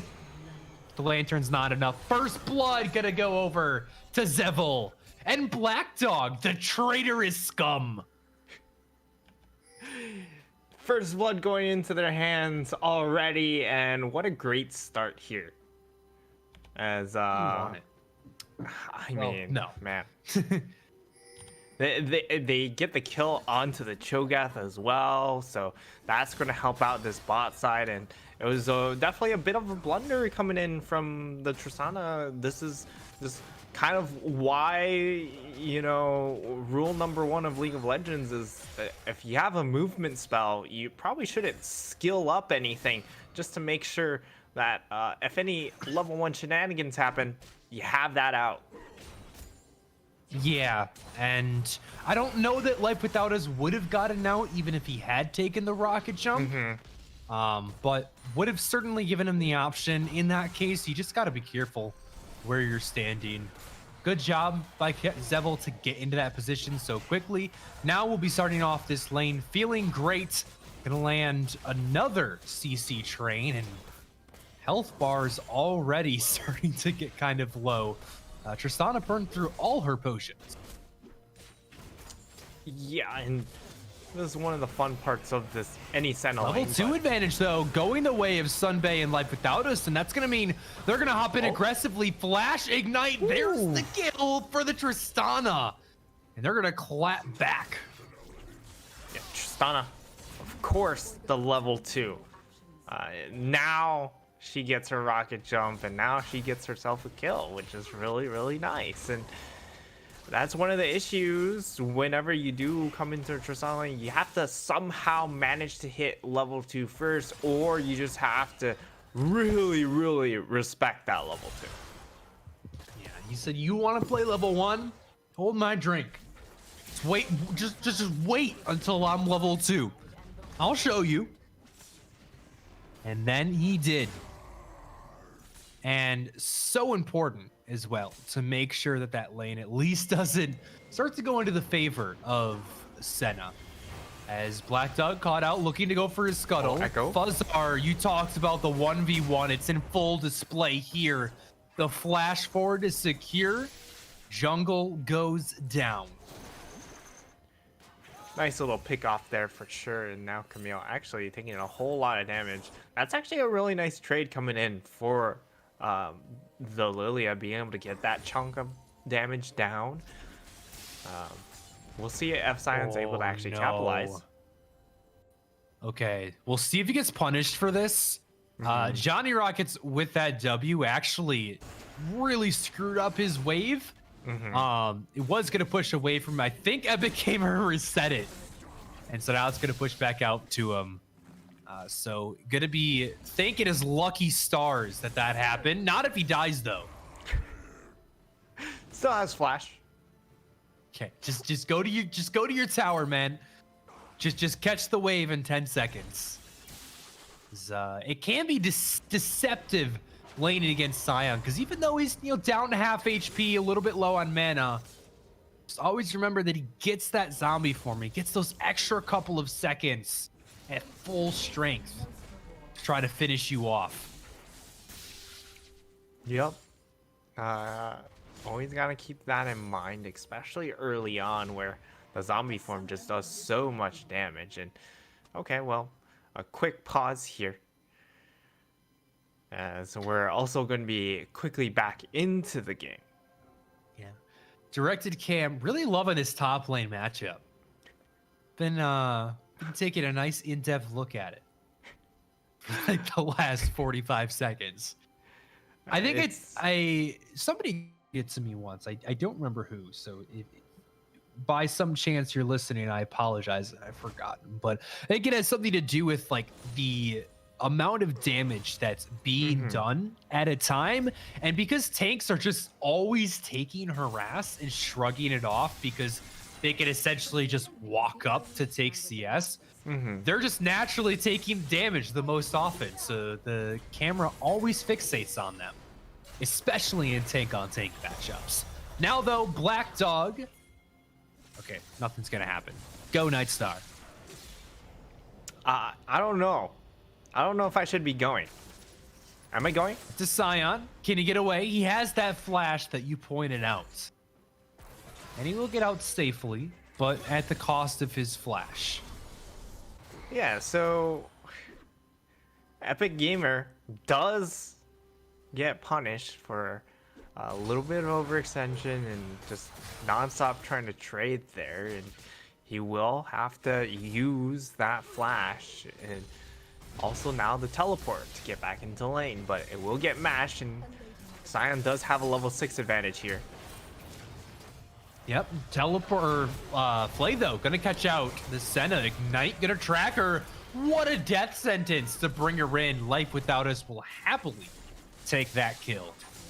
And for the next 5 seconds, or until he gets back to lane, Zeva will have to deal with Life Without his Senna, as Fuzzar starts up the dragon with that bot lane pressure. Yeah, and I mean, in this bottom lane, as a Senna, you want to play forward to be able to reap those souls, but the issue is, of course, at the moment you overstep against a Thresh and Tristana, they can just punish you just like this. Sunbay lands another one. You're gonna have enough damage to get the kill. Goto is right around the corner, and yeah, there's no more summoner spells, so that fizzles out. I love the amount of high quality hooks Sunbay is hitting though. Yeah, a lot of power just coming through this bot side here from Life Without Us and Sunbay. And I mean, Sunbay had a bit of a rough time in the previous game, and also in their previous series that we did also get to see on stream. So it's nice to see him bounce back here. Hopefully he keeps this trend up on the Thresh, which definitely can have a very good time again. This duo is a whole lot of kill pressure when it comes to the Senna, because the Cho'Gath doesn't offer anything for the Senna, unlike something like a Tahm Kench, where, you know, if you do get hooked up, the Tahm Kench is there to bail you out. So the Cho'Gath just has to frontline a lot more aggressively if the Senna wants these stacks. Yeah, and it gets easier as the game goes on. Some of these targets become less viable for hooks as the Cho'Gath gets tankier. Goto is a little bit off guard here. He is going to bring Johnny Rockets under the tower, and he's going to flash in. The center route brought right into the team. The choke point will be the graveyard of AOE Reborn. Oh, what a rupture to predict the flash of the wall. Zacking going to grab that kill. Zevo is over the wall. He's got the Viego with him. We don't get to see him do much in the fight, though. Life Without Us is going to shut him down. Fuzzar He's running out of health bars. Eventually, slowly but surely, Senna is whittling away, and we'll find the final snipe behind the tower. What a team fight. It is a near ace for the side of Indigo. And I mean, right then and there, you saw this squad, if they're playing team fights, are just nuts. Sunbay. Those targets are still viable for now. And he's going to get a kill onto 163 braces. Again, Sunbay comes up clutch with a hook. Sunbay just looks like a completely different player when he gets his hands onto this Thresh. Has already looked absolutely stunning when it comes to the opening of this game. And now it looks like he's about to find one more. Well, no one there to follow up, unfortunately. Black Dog going to slip back into the mist and away to safety. And we see 6-6 right now. Let's look at where the gold is going, though. 3 kills onto Zakin. Very crucial. This Senna is starting to get accelerated. I want to check in on her souls. Already at 40, 10 minutes in. Pretty insane. Yeah, to be at 4 a minute is definitely ahead of the curve. As support center, you're looking at something like 3. But when you are having so many team fights here, like what just happened down over at Rift Tarot, like it makes your job a lot easier. If the other side just opts into these fights. And now it's a 3v2 down here, but Sunbay and Life Without Us don't know that. Now Goto has shown himself. Great Buster Shot, gonna knock 2 away, and the play is disengaged. Yeah, fantastic Buster Shot there. But more souls reaped by this Senna once again.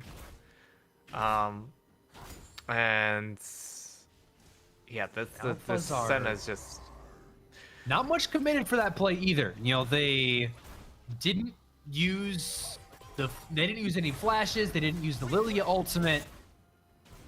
Like you said, got a bunch of souls out of it as well as the Buster Shot. So that's going to mean for this upcoming dragon here, not going to have that, I don't believe, quite available. The rank 1, still a bit longer on Tristana's ultimate. Yeah, they might be able to effectively stall things out here, but it does look like they just want to turn immediately for this dragon. Of course, they were able to crash the wave first, so buys a little bit of time there, and now it just comes down to Sunbay. Mythic for Fuzzar. He has the Turbo Chem Tank, and they found Goto. What a play, though. Goes golden, though, with a 3-man sleep is going to find all of them. Fuzzar, the second casualty. Sion's going to drift down there. Going to find nobody. Tristana's under her tower backing, and the dragon will go over as the cherry on top. Yeah, and that was such a great hook coming in from the Thresh. I cannot emphasize enough, like, that is the key target. But then you see Lilia, it's like, wait, you hooked me? That's where I want it to be. He secures their blue buff, and they say, that's enough. You can kill our team, you can take our dragon, but you will not steal our jungle. The blue buff stays ours. You can have everything else, but we get the blue buff. And you know what? They lived up to it. So credit goes out to them. And actually, interestingly enough, we are seeing a Noon Quiver coming in from Viego, which is not the build I've seen so far. I've seen a lot of Triforce for the most part. Of course, Rune King built as well, but when it comes to a Mythic, it's, I would say, mostly Triforce or Stride Breaker. We're going to see a little bit more. See him get it up with the Hextech Ultimatum. They have the damage so squishy. If you are caught out of position on that Viego, you'll be taken down. They're going to get out scot-free.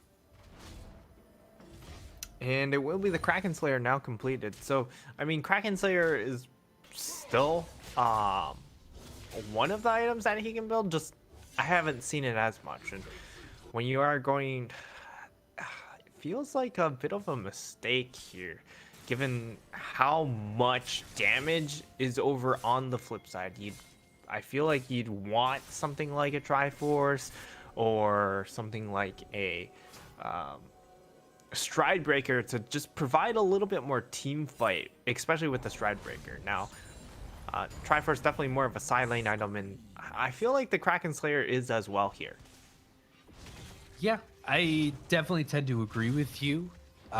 Perhaps the players have a read on the current itemization that we don't. Obviously, this champion is ongoing, but Damage test.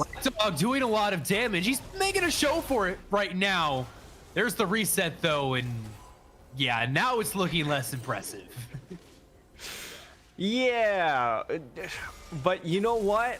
There's another champion that, plays very similar, and I believe it's Yasuo, where you go 1-4, not a big deal, because the 110's power spike's about to come through. That it is. It worked for the Leona. Well, not quite. It was close, but it was close. They're going to take down the bottom lane turret. 3v3 here, though. Sleep only going to land onto one. They do land the rupture. The chain CC is there. And now Fuzzar running away, trying to escort 163 braces out of there. Johnny Rockets and Epic Gamer. Dust Lane, both players are super low. Life Without Us is wrapped around. So he's immediately going to pop the ultimate, going to get the last auto attack in time. The shield is there. The heal going to come out. Unsealed Spellbook saves Epic Gamer.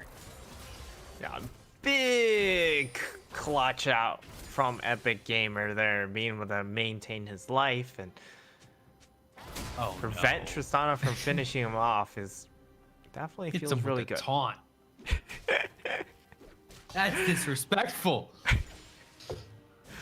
Oh man, Epic Gamer though has been pretty bullied out once again. Game 1 he was put onto the side, game 2 put on the side again, and again he's down pretty far when it comes to the CS department. So not having a great time, but at the very least the team is at least doing very well on the bot side. Yeah, once again though, it is a Scion, and you can already just look at his health bar and how large it is starting to grow without even a single item completed, stacking up those W passive stacks. And he is going to be effective just as much as this Cho'Gath is going to be once he starts getting some ults. And I think that's really the core strength of this team, is as long as Senna is safe and stacking, the rest of the squad is going to be strong. A little bit of an engage there. 163 braces is forced to use the ultimate. Dragon is the target here. It's not a cooldown you want to be missing right now. Dragon up available. Johnny Rockets, he's looking for the flank, hiding in the brush. They do land a swirling seed onto Fuzzar. Careful of the choke. There's so much AoE here. These players terrified of grouping up in the choke, but they also have to be careful not to separate too far from each other. And that little dance, that hesitation has allowed Indigo to walk into the river here. What can they do with it? CC gonna land and knock up on 2 into the back line. There's the Senna over the top, and the sleep is huge from Lilia. So much damage. Zacian untouched and free firing. And Fuzzar, he's gonna just desperately flash in, try to trade something back, but it's a double kill for Viego. Zacian is unstoppable. And Indigo come up with everything. Yeah, Indigo, again, this is a team fight composition. You have Senna, you have 2 very beefy champions. Yes, the Cho'Gath is going to slowly itemize into the AP route, but it's still a whole lot of health pool to try and chunk through. And when you have a Senna to help augment and keep those health pools very healthy or topped off, then how do you eat through them? You have to get onto that backline, and that's not what happens coming out from the side of AOE Reborn. They weren't able to delete the Senna early on. That meant Senna got to do her thing, and you saw her do her thing very, very well, as she is out to a 5-1-8 scoreline. A whole lot of souls piled on as well at 91, which, like, we're still at a past the 4 soul per minute pace here. And that means, you know, very soon you're having Senna just outrange this Tristana a lot faster than Tristana can get her range. Yeah, and I mean, if we were in a world where both the Camille and the Echo could put kill threat onto this Senna, then that play looks a lot better, because even though 163 braces didn't find the kill, he did burn some key cooldowns. But you need to have both those engages, both the divers working in unison to finish off that kill, because with this Senna being accelerated, you only get one shot to take her down, and they used that shot before the fight even started. So the Senna lives, the fight goes their way, they get the dragon. Now, because AOE Reborn did pick up the Cloud Drake along the way, they aren't in threat of giving over the soul here in just a few minutes. So if they want a breather, now's the time to take it. Yeah, and that's what was a little bit baffling, was the fact that for the side of AOE Reborn, they had a 3k gold advantage, they have a side lane composition, and then they just opted into using all that power to try and team fight right then and there.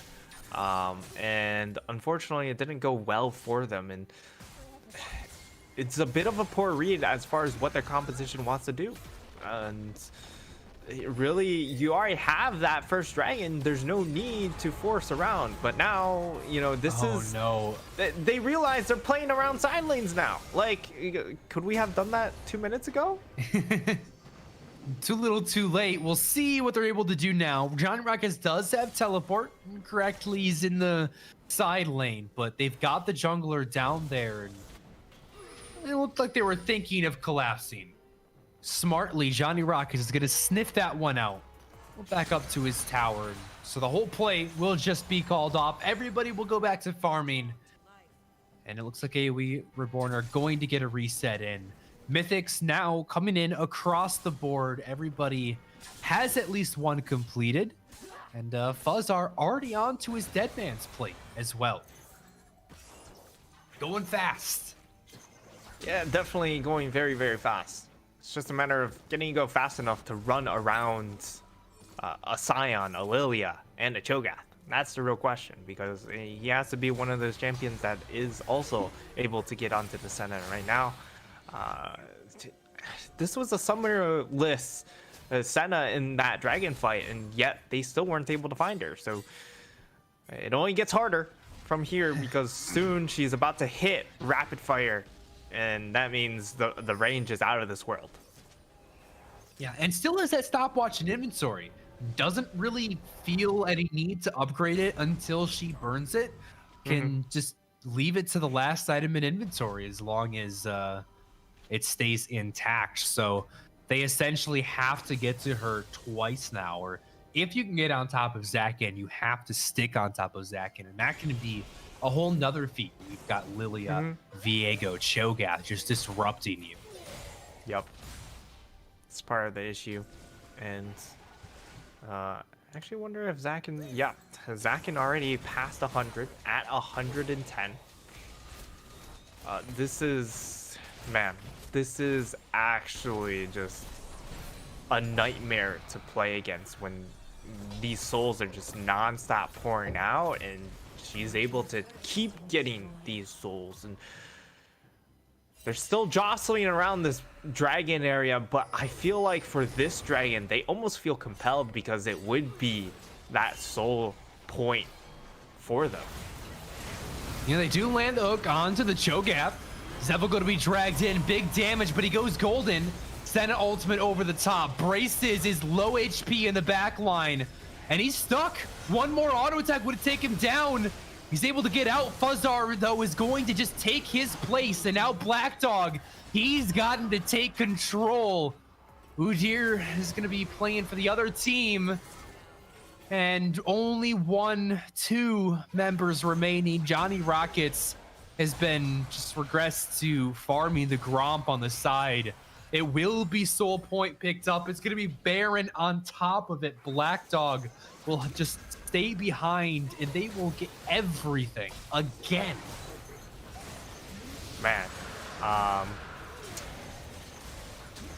this is where the game pretty much just like comes to end because of the fact that they mistimed a couple of their fight timings. We'll see if they're the side of AOE Reborn are able to make it messy, because in game number 1, even though the side of Elventus were able to snag a lead for themselves, they weren't able to close out either.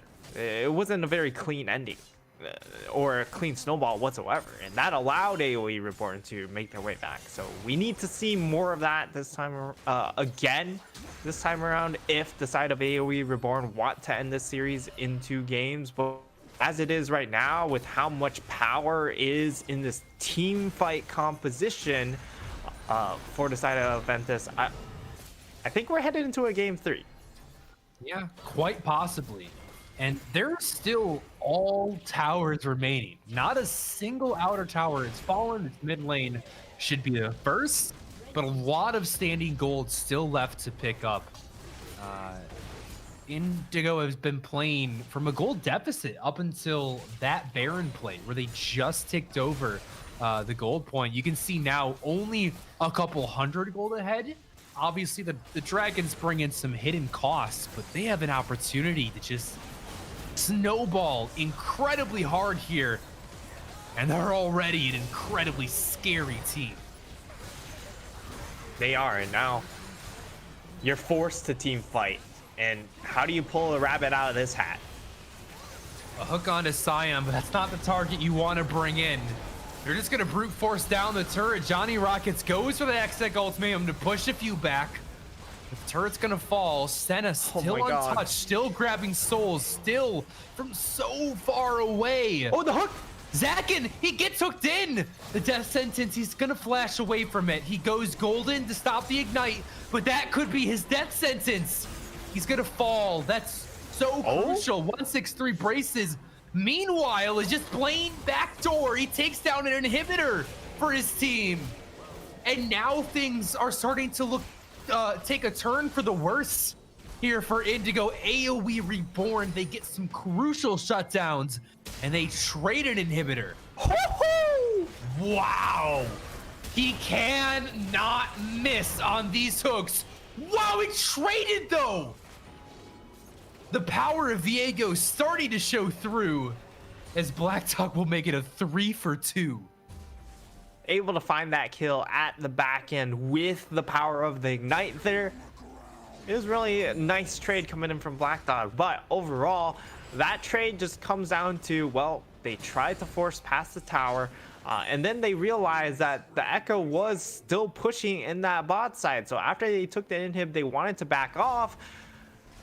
However, Zakin, he gets a little bit too excited there, wants one more stack on his Senna, and goes a little bit too far, gets hooked, gets punished, and a lifeline being tossed over to the side of AOE Reborn. We'll see if that is the rebirth of their team composition into this game.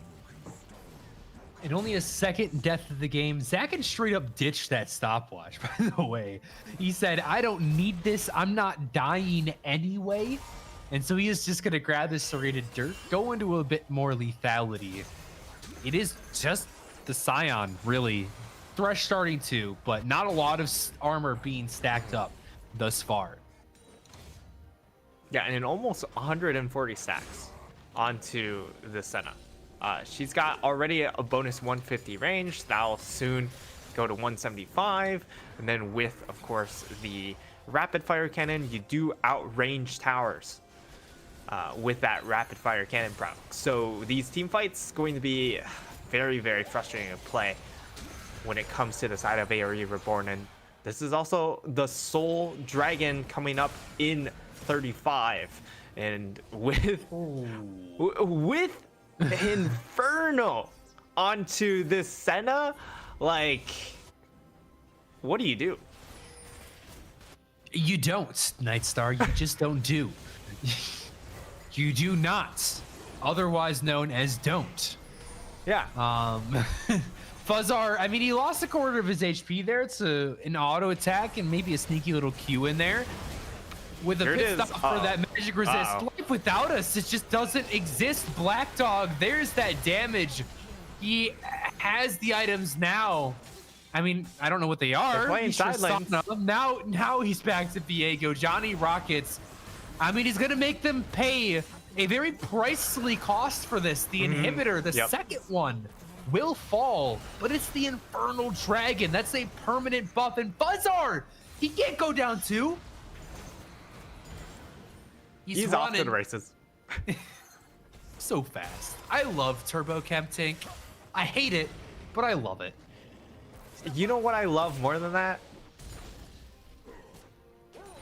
What, Nightstar? The people run spam that happens in chat whenever you see like Hecarim going up against Udyr. Can I get a peepo, Bron, for Fuzzar in chat? It's just so much fun because it truly embodies like Udyr, Lilia, and Hecarim because of just how fast they just rush away. That's probably my favorite part about these champs. But you know what? Inferno Soul acquired, and for the side of AOE Reborn, this is the proper response. You just trade out another inhib, and just hope that with this inhib pressure, these super minions streaming in, that you're slowly able to find an opening where you can just backdoor. And you know, at the very least, they got to this point, even though it should have happened probably, I want to say, like 12 minutes ago. All right, Johnny Rockets, level 15 against the Cho'Gath. Now, late game Camille is a thing of legend. Although, Cho'Gath, not a slouch either. And he does have the Zanyas, plus a 4-stack Darksteel, Elixir in inventory. So he's got enough AP to really make you think twice about that. Yeah, he definitely packs enough of a punch. And for this Camille, especially this build, this is built for the 1v1. You're not looking for, or not the 1v1, for the team fight, because you don't have the Ravenous, which would just give you a lot more 1v1 power here. You're making sure that you can team fight. So again, not really liking the build too much, but they tried to team fight early on and it didn't pan out. Now, Baron on the table, 3 minutes still until the Elder Dragon. If AOE Reborn can hold on until time. Oh, what? Wow. No. Never mind. The game's over. Zakin just turned on his monitor. He hasn't even been playing with two hands this entire time. He's just been farming away, and he says, okay, guys, I got my items now. We can end the game. I'm tired of farming. Oh man. All right, this is pretty much all in on the side lane power now here. Camille, Braces can go for a teleport too. Viego is going back to base. Johnny Rockets has no choice. He's gonna die to tower though. And that might be the final nail in the coffin. AOE Reborn will go for a last ditch engage here. Fuzzar caught off behind his team. Nom nom. Zazel. Wait, he doesn't have the ult. Never mind. People run. Wait, no, Fuzzar. There's no way that he can let him live. People run, baby. He's gonna have to teleport back to base. Meanwhile, the Baron is going down. Fuzzar is not gonna be able to get to that pit. He's not healthy enough, and so Baron secured. Life without us will be as well. Sunbay will now have to defend the base with his jungler. And 163 Braces is gonna back as well. It's a 3v4. We're 8 seconds away from Johnny Rockets. You have to just give this one up. 163 braces. I said you just have to give this one up. Now defending the Nexus towers. It's going to be the engage here. This is where you make your stand. Sunbay is going to fall so fast. There's just so much damage from Zakin, and he's untouched. There's no threats. Nobody can make him think twice about mowing them down. He's got souls on souls, and it's going to be a game 3 coming at you. We wouldn't have it any other way. Zakin, he finished the game with 178 souls. Too many souls. He had a lot of damage, a lot of souls, a whole lot of range, and an infernal dragon soul to also boot. So he just took all that, took his own boot, and booted AOE Reborn out of that game.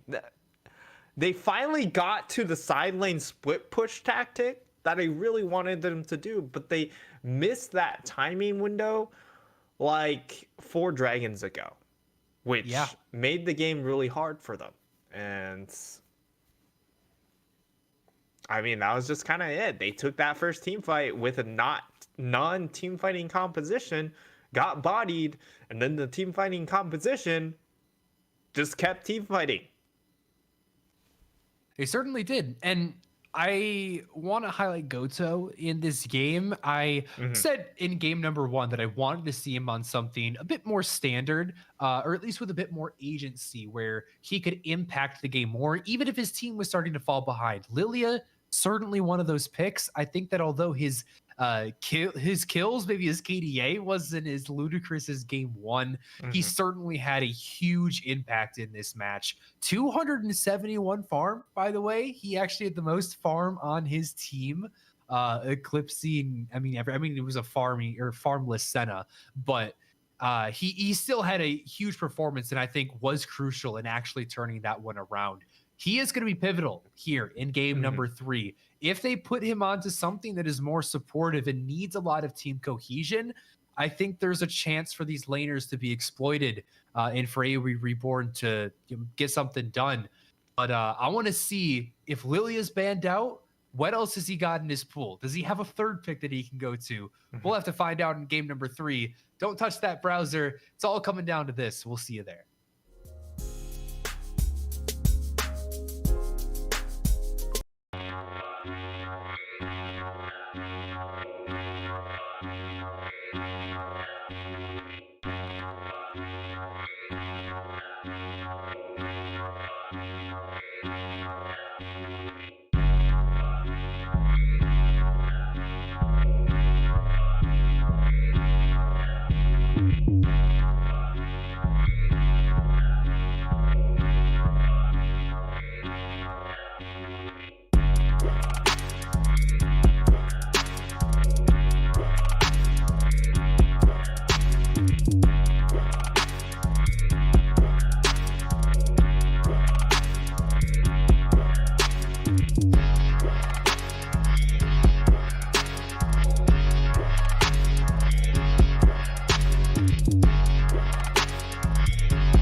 Welcome back, everybody, to game numero tres here in week number 3 between Indigo and AOE.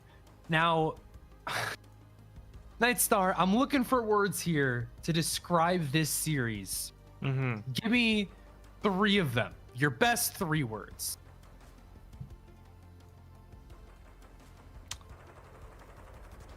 It's not easy. See, chat, why don't you try, chat? Give me your best 3 words to describe this series if you think you're so good at casting. Big We'll see what you yakety come up sacks. with. Big yakety sacks. All right, I'll give you 1 point for creativity, and that's it. You fail. Oh, okay. Big yakety sacks. I mean,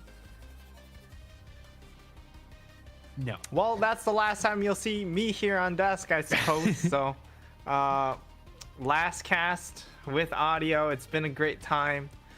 I'm glad I get to see AOE Reborn for one more game. They have been reborn here into game number 3.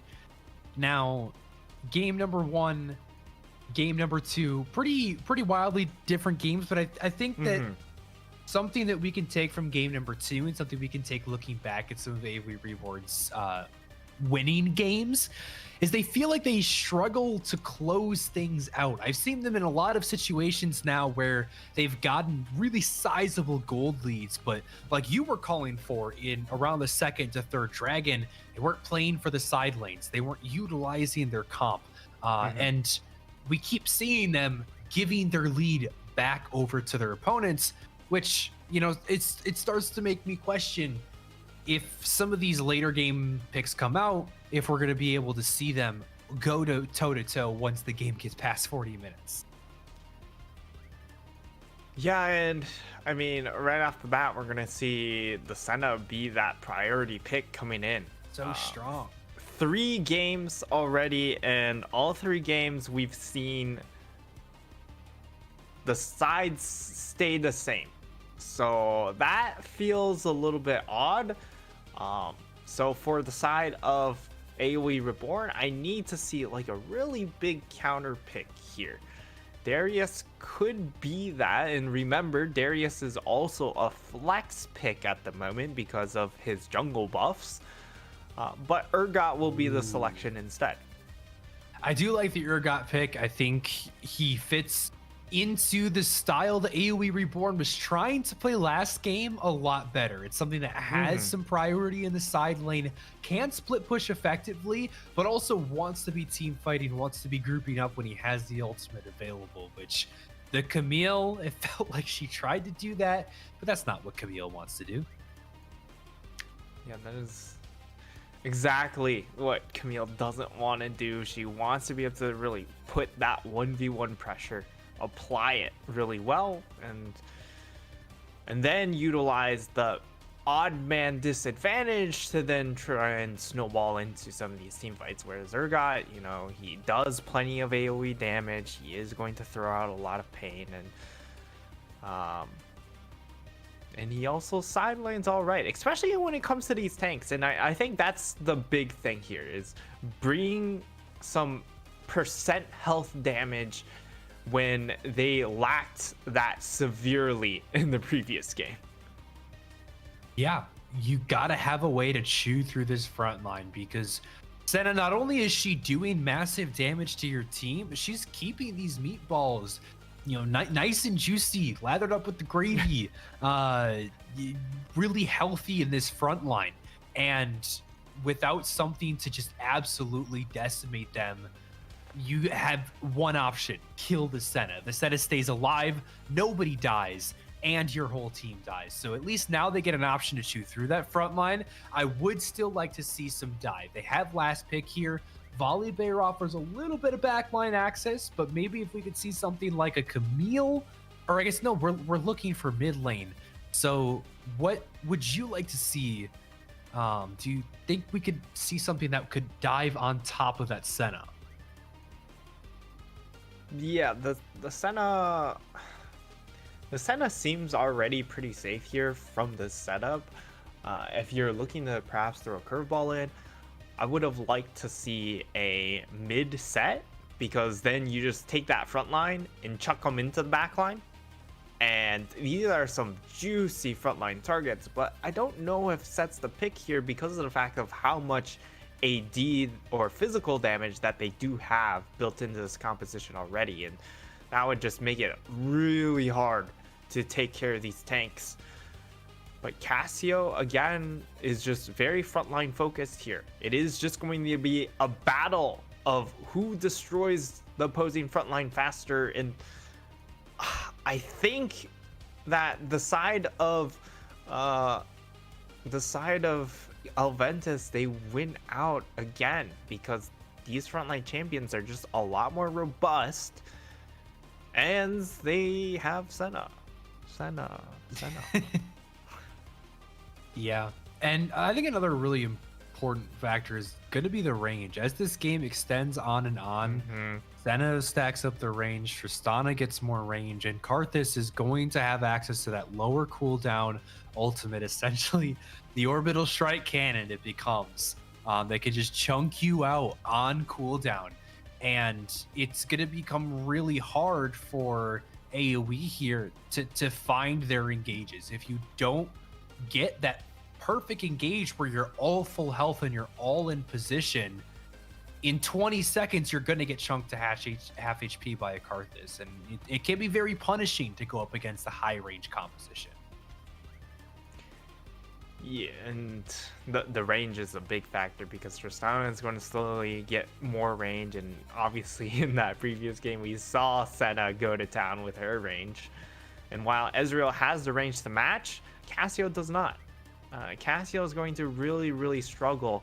Yes, she's able to really duel these tanks and really absolutely blast them, but the problem comes afterwards, in the fact that you can't blast these tanks if you're getting auto attacked by the Senna. If Tristana throws out that explosive charge and tosses 2 autos onto you, the Cassio is just always playing on the back foot.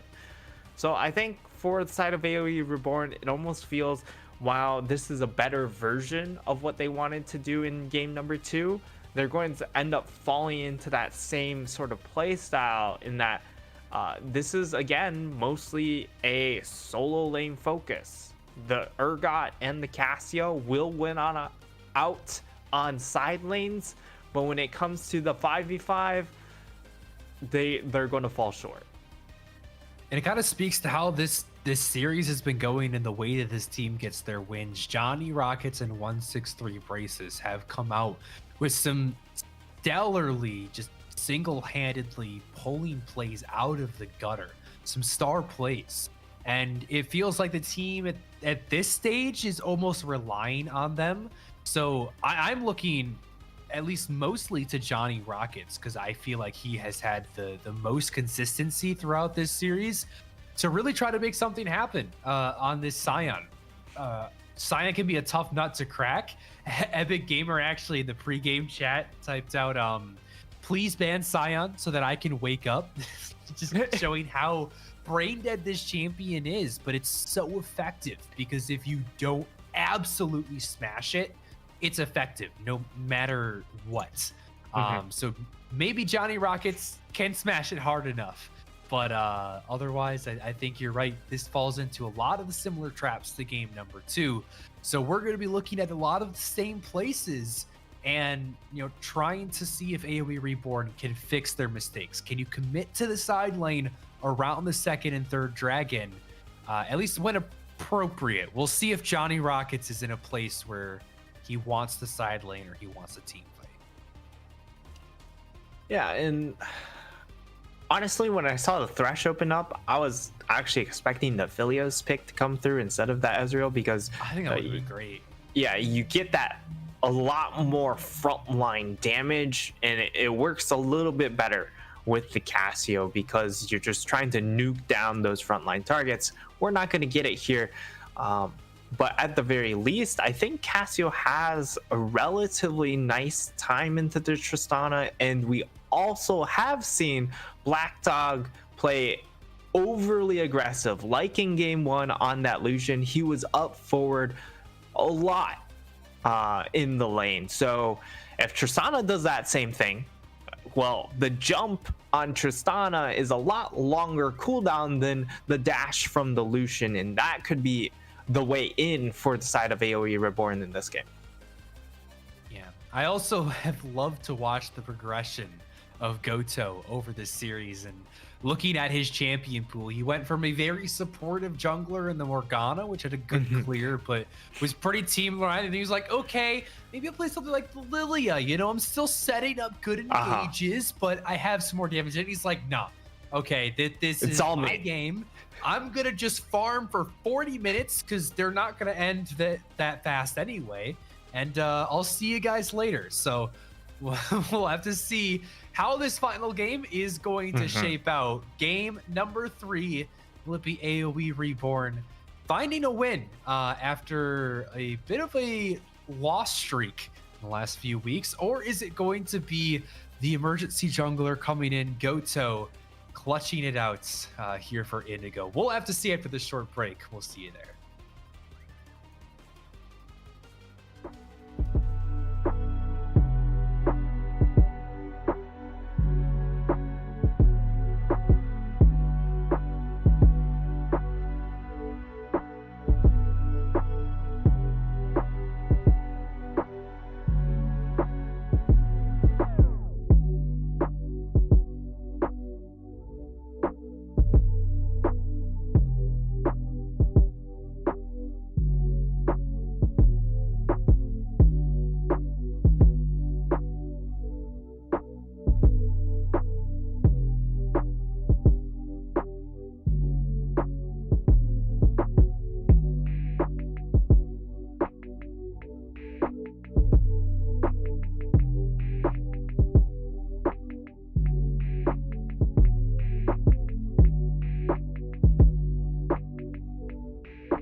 we're back on the Rift, ladies and gentlemen. Game number 3 here.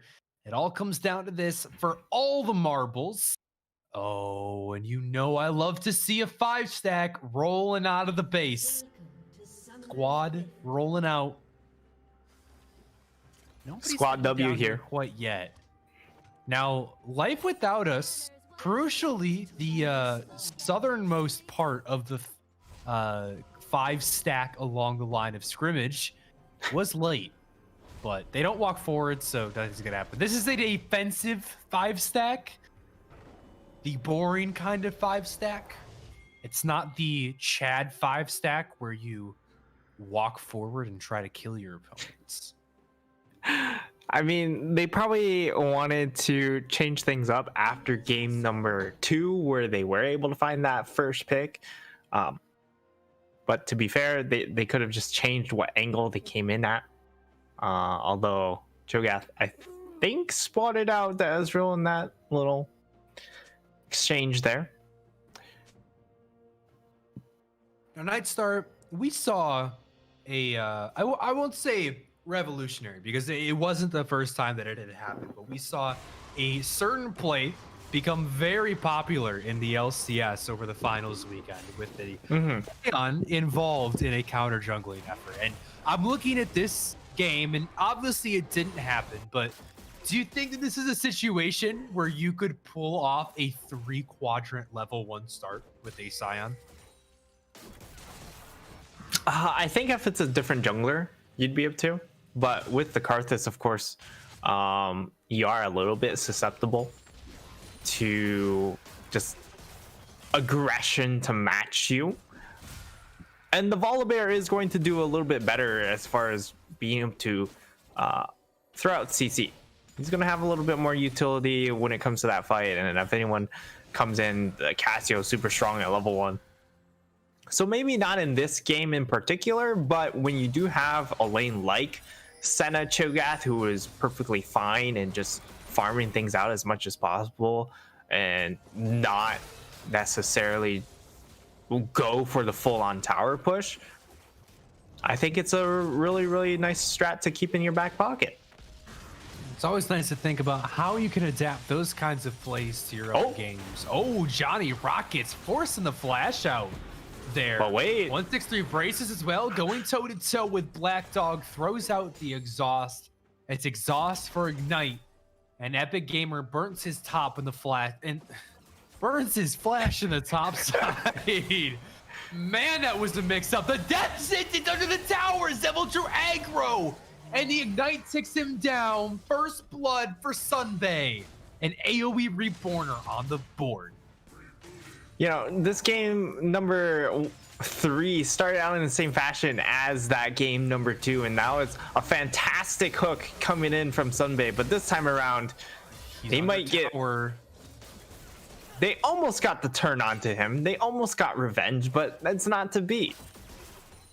Not this time. Sunbay is safe behind his structures, but they are so low.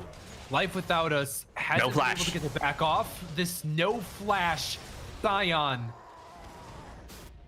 I hope he's awake now.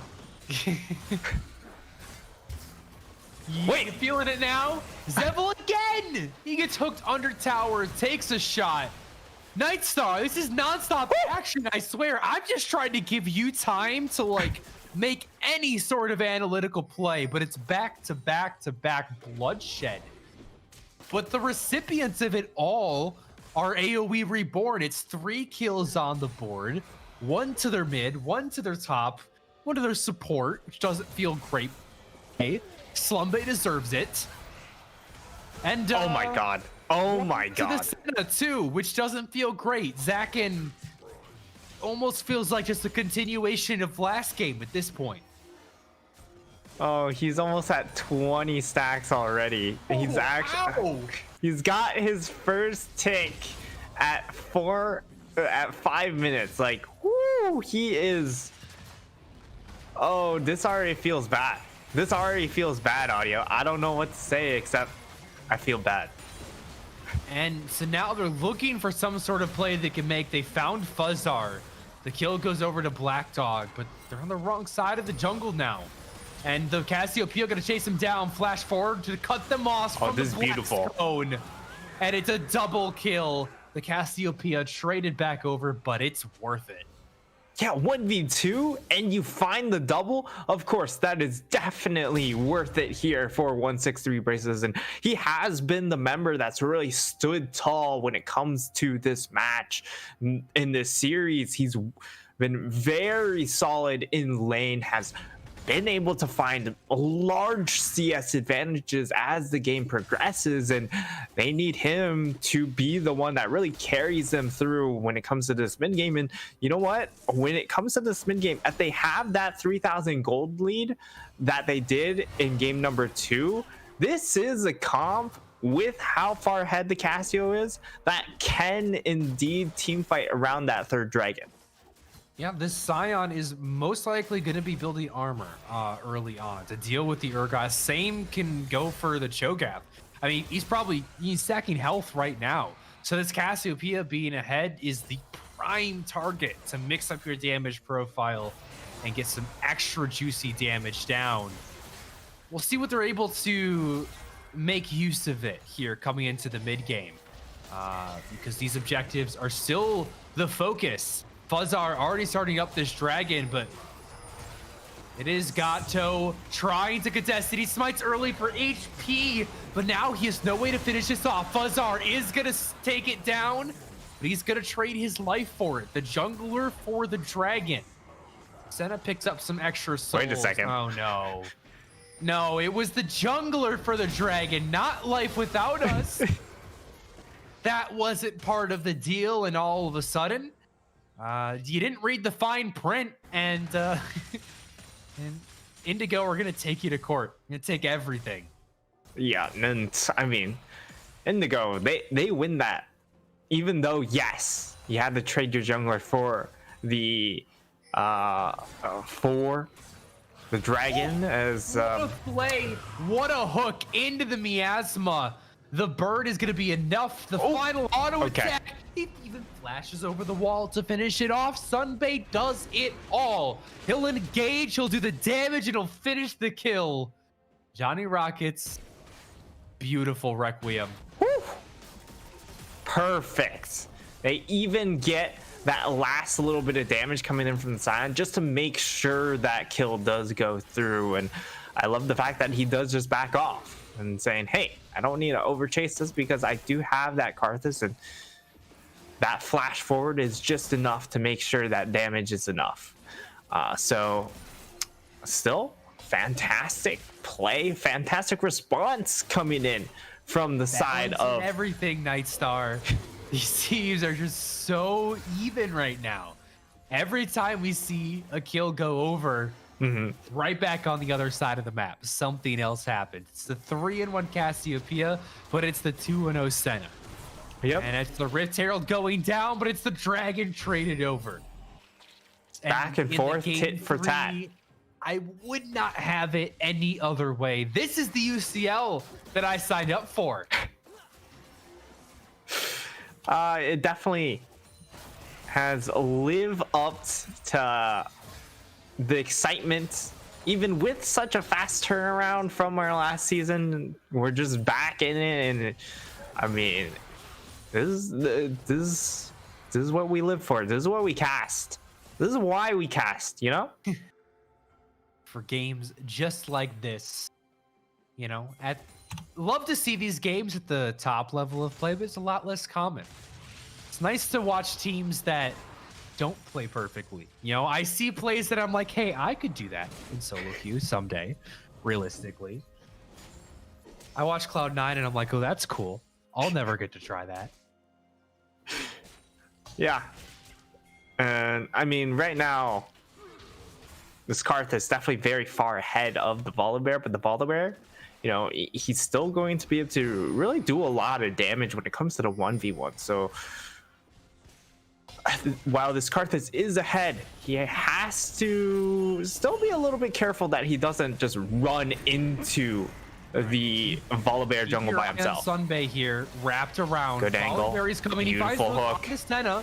That's who you want to hook, but They don't have the follow-up there. Zevil takes a lot of damage from tower. Volley Bear has now arrived, and Goto is down. But it might be exactly where he wants to be. Chase is on. They land the Senna snare, but they can't follow through the bear. Fuzzar is going to bodyguard Life Without Us, who will stay alive for now. What? Could be a risky scuttle. Zevil. Oh, he's just gonna chomp it away. Okay. Oh, he's gonna trade his life. I think Fuzzar catches him here. He's tanky enough that he can just run this down. And you tell me, Nightstar, was the crab worth it? That's permanent HP? I mean, it doesn't count as an epic monster though. True. So you could have just munched a minion for that same effect. But what if he's just trying to stockpile as much health as possible for the next fight? You know, get that cooldown ticking so that it's back up and ready for the next objective. I think he just really wanted to send the message. I don't think it was about getting that extra HP. It was about, hey, I'm just gonna take your jungle even though I die for this. And you know what? I don't know how I feel about that message. I feel like Fuzzar was very happy with accepting that trade. I feel like he was too, and it has allowed them to pull ahead in kills here. But the turrets trading over is going to be the gold. Still goes the way of Indigo. Epic Gamer has to be careful not to throw it away though. He goes golden, he burns heal, he tries everything to stay alive, and now Zevil has teleported in. Here comes Gakko too. The Urgot, the Scion so low to going down. These tanks are so incredibly hard to kill. And now with the Requiem on top, health bars are starting to fall. Zakin though, he's just gonna chew through this Ezreal. Walks up without any front line. And now these ADCs getting to run wild through the rest of this team fight. Black Dog standing the miasma. Might put him in range for Thresh. Sunbay flashes. Oh! This man is so good on the Thresh. But Zakin will be able to find the kill. Eventually pulls out ahead for his team and kills. And with a teleport in from the Scion, they're going to be able to pick up the Cloud Dragon as well. And at the end of it all, the dragon doesn't go down, and we're just gonna have round number 2. Fight! Ding ding, ring the bell. The fight never even stopped. Dragon down to 800 HP. They have their jungler there. It's an easy, secure. Fuzzar was nowhere to be found. Life Without Us takes a lot of damage. Arcane shifts over that final Q. And yeah, they're gonna get out of that one. I was pausing. I was giving them a chance to make the right play to leave, and they did it. Bravo. They managed to disengage that, and through all of that, while the side of AOE Reborn are ahead in the kill score, they are still behind in the gold score. So with all the yakety sacks, it's still this Senna on top, and boy, is she on top because she's 502. You look at those stacks, this is a ridiculous amount of stacks. At 70 stacks, that's 5. We're even past that 4 stack that was happening in game number 2 as she gets another stack. 2 more souls under the belt. And now the yin is starting to get a lot bigger than the yang. When you look at what's being traded over in the other side, I mean, sure, you get some plates onto the Urgot, but your Cassiopeia just died overextended in lane. And now, I mean, your most fed member, you compare them to Zakin, and it's like comparing the Baron to the Shelly, to the Rift Herald. Like, sure, the Cassiopeia is strong, but you will always take the Baron over the Rift Herald. Yeah. And while Senna, you know, the gold difference isn't quite there, between those two carries.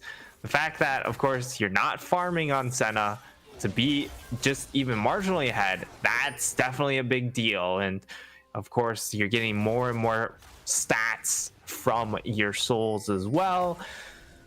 And we're also going to see another Inferno Soul. So the stuff we saw coming in from Senna game number 2 could happen again. We got to be a little bit careful here, otherwise the audience is gonna start to suspect that we actually have control over the dragons, and it's all just following the script. Game 3, Infernal. How lucky, Nightstar! What a surprise! Yeah, how unfortunate. Definitely didn't see that coming. Oh, the Senna's gonna be licking her chops right now. Senna, Tristana, Karthus, my God. I mean, when we brought up earlier, this Karthus was just gonna be so strong. I mean, okay, Sunbay, we'll hold that, see if he gets out. He does. But this Requiem now, as we start to get later in the game, is hit level 11, specifically at level 16. We're gonna be looking at some serious health bar chunkery coming out, especially under these squishier members like the Cassiopeia and Ezreal, who don't have any MR yet. Yeah, and now we face that next issue from the side of AOE Reborn. They don't have a lot of AOE. It's in their name, but it's not in their comp. Their AOE is pretty lackluster. They're pretty much all focused on single target. And on the flip side, you look at the global damage that they have. Whew, there's a lot of AoE. A flash? Is it going to be enough? A lantern will finally get him off to safety. Sunbay does not connect on that hook. Oh, the set ultimate, the Requiem, the burn, the injuries. Oh, Ezreal just stays alive. So much burnt to keep life without us. Safe there. Even my voice was spent. Oh, life without us. Into teenage puberty there for a minute, Nightstar. He barely holds on. And, you know, I'm really concerned because he also doesn't go for the Divine Sunder, which you would hope to see in the build if you're trying to get some more, a little bit more tank shred. It also gives you sustain to keep up in these fights, because once again, there's the sustain battle is just that much better over on the side of the Senna composition. And you have Senna, you have Cho'Gath, you have Scion, and there's just so much staying power in this comp that I really did want to see the Divine Sunder from this Ezreal pick to try and keep up with some of that. And now this is kind of it.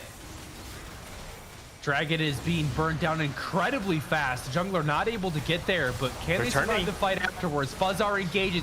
They take down Goto, but now he's doing free damage. Fear Beyond Death gonna land onto the Senna, but it's Senna's still there into the fight.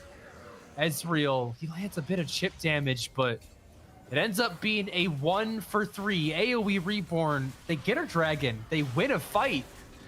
Against all odds, Nightstar.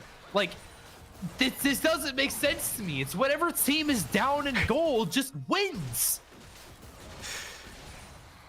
Oh, the gold difference just doesn't matter, it seems. But in that fight, what really happened was the fact that they were so split. The front line was just not playing with the back line. And if you have that, well, the Senna doesn't get to do her thing. So it was Senna and Karthus out on their own, out on their lonesome, and without the Scion, without the Cho'Gath to run interference, you just see there's still plenty of damage on the side of AOE Reborn, especially when it comes to single target, that they can absolutely delete a single member very, very quickly. Single member or a single dragon. They took that one in record time. Didn't give a chance for the Cho'Gath or Karthus to get within a country mile. And that just serves to buy more time. You know, stacking up those dragons on their side, getting closer to that Infernal Soul. We talked a lot about how beneficial it could be for the side of the Karthus as drawn at the Senna. But Mhm. you talk about the flip side, you start to even up some of that scaling that has really been in the favor of Indigo. Yeah, and this Inferno Dragon helps out the side of AOE quite a bit in the fact that their one strong member in this team comp has been Cassio. 163 braces. He's been absolutely unreal with his play this series, and if you're trying to invest more into the 163 basket, that's the way to do it. Get him some Inferno dragons, and now you're looking at this percent health damage just get that much stronger. And this Cassio, if he gets a second or even that dragon soul, he will obliterate these frontline champs. Oh yeah, 6, 3, and 5. Want to see he's sitting on 2,000 gold right now, so we're gonna see him go back to base, go on a little bit of a shopping spree. He picks up the Cosmic Drive. He's still sitting on that fully stacked tier. Also components of Zanya's, so probably not finishing either of those items soon, but working on both of them. Yeah, so Rich is the bottom line. Yeah, once he gets that third item, or once he gets the Seraph's Embrace, like that's going to be crazy amounts of damage. Of course, the Zanya is going to keep him a bit safer in these fights. I don't think he needs it for the next fight. Of course, he still has Flash available, so that's going to be important. As long as he has his Flash, yeah, he doesn't have I to like the complete decision to go for the Cosmic Drive before the next fight, because he recognizes that I don't quite need the extra mana damage from Seraphs. I don't quite need the safety from Zanya's quite yet. What I need right now is more access to my ultimate, more access to my miasma, more kiting power, and more team fight damage. Yep. I think Cosmic Drive was definitely kind of out of the different components that he's working on, the right choice to upgrade for this next upcoming fight. Yeah, he's got the extra move speed to help him out and ability haste, and it's just so much team fight power for himself. It's not necessarily going to help the team at all. But if he's able to kite, yeah, he pretty much is the team. You're right, Audio.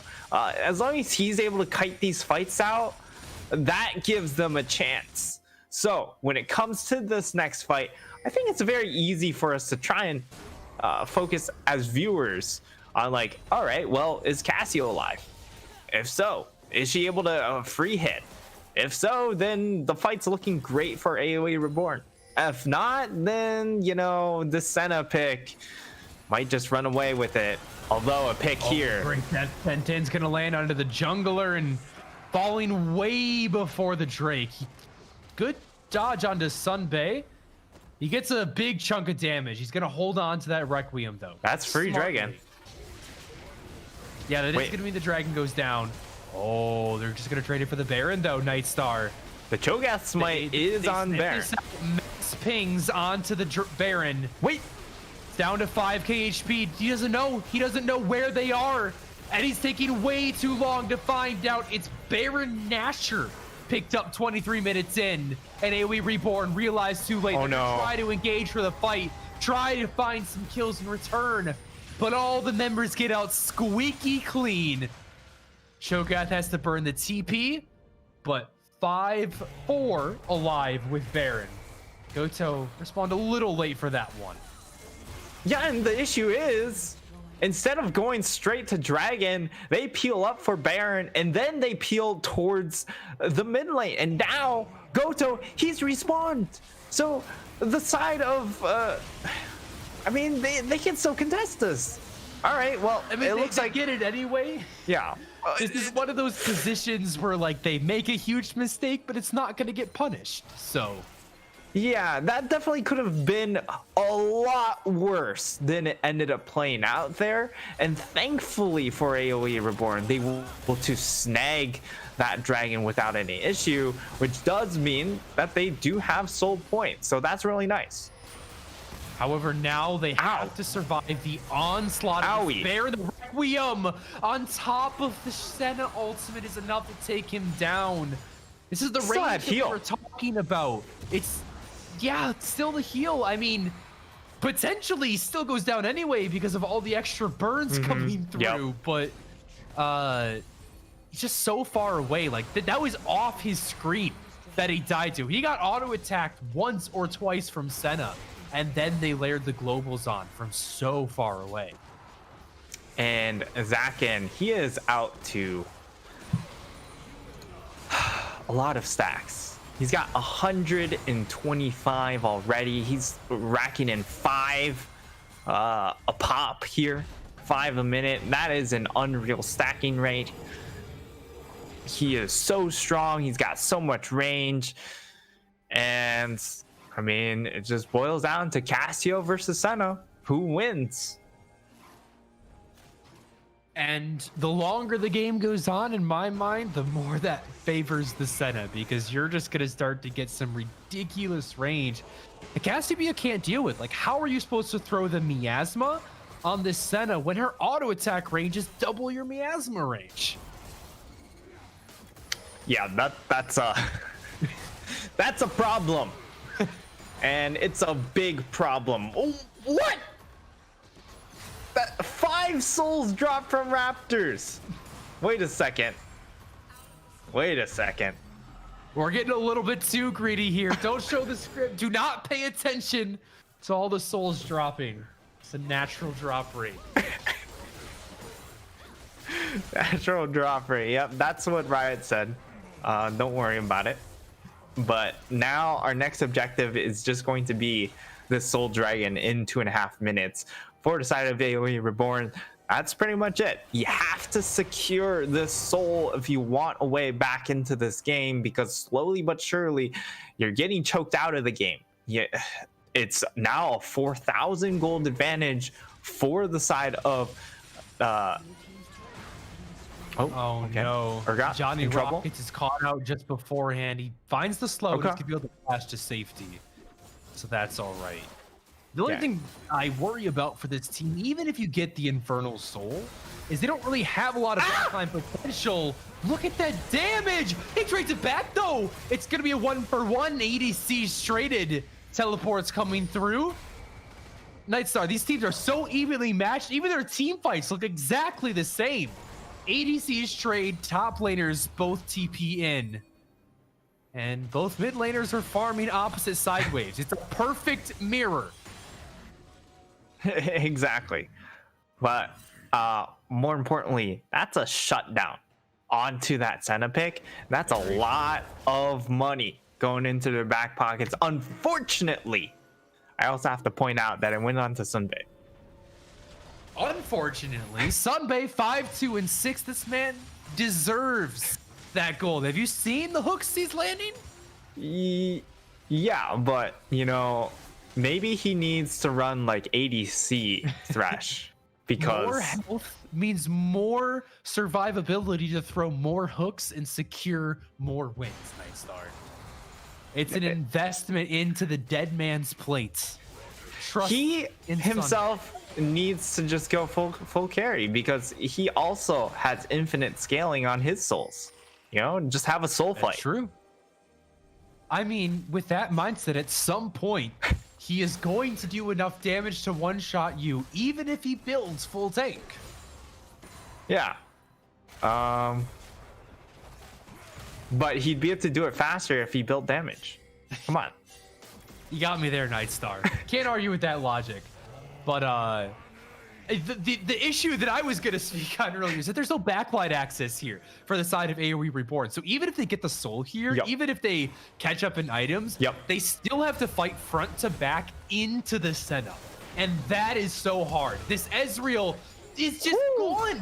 It doesn't matter how much gold he has. He's dead. And Black Dog is going to get traded back. It's a 1-for-1. Requiem just takes half of everybody's health bar away, and Senna's gonna go to work. Johnny Rockets has to get out of the fight. He is just gone. Sunbay now running too, but he's tagged by Senna.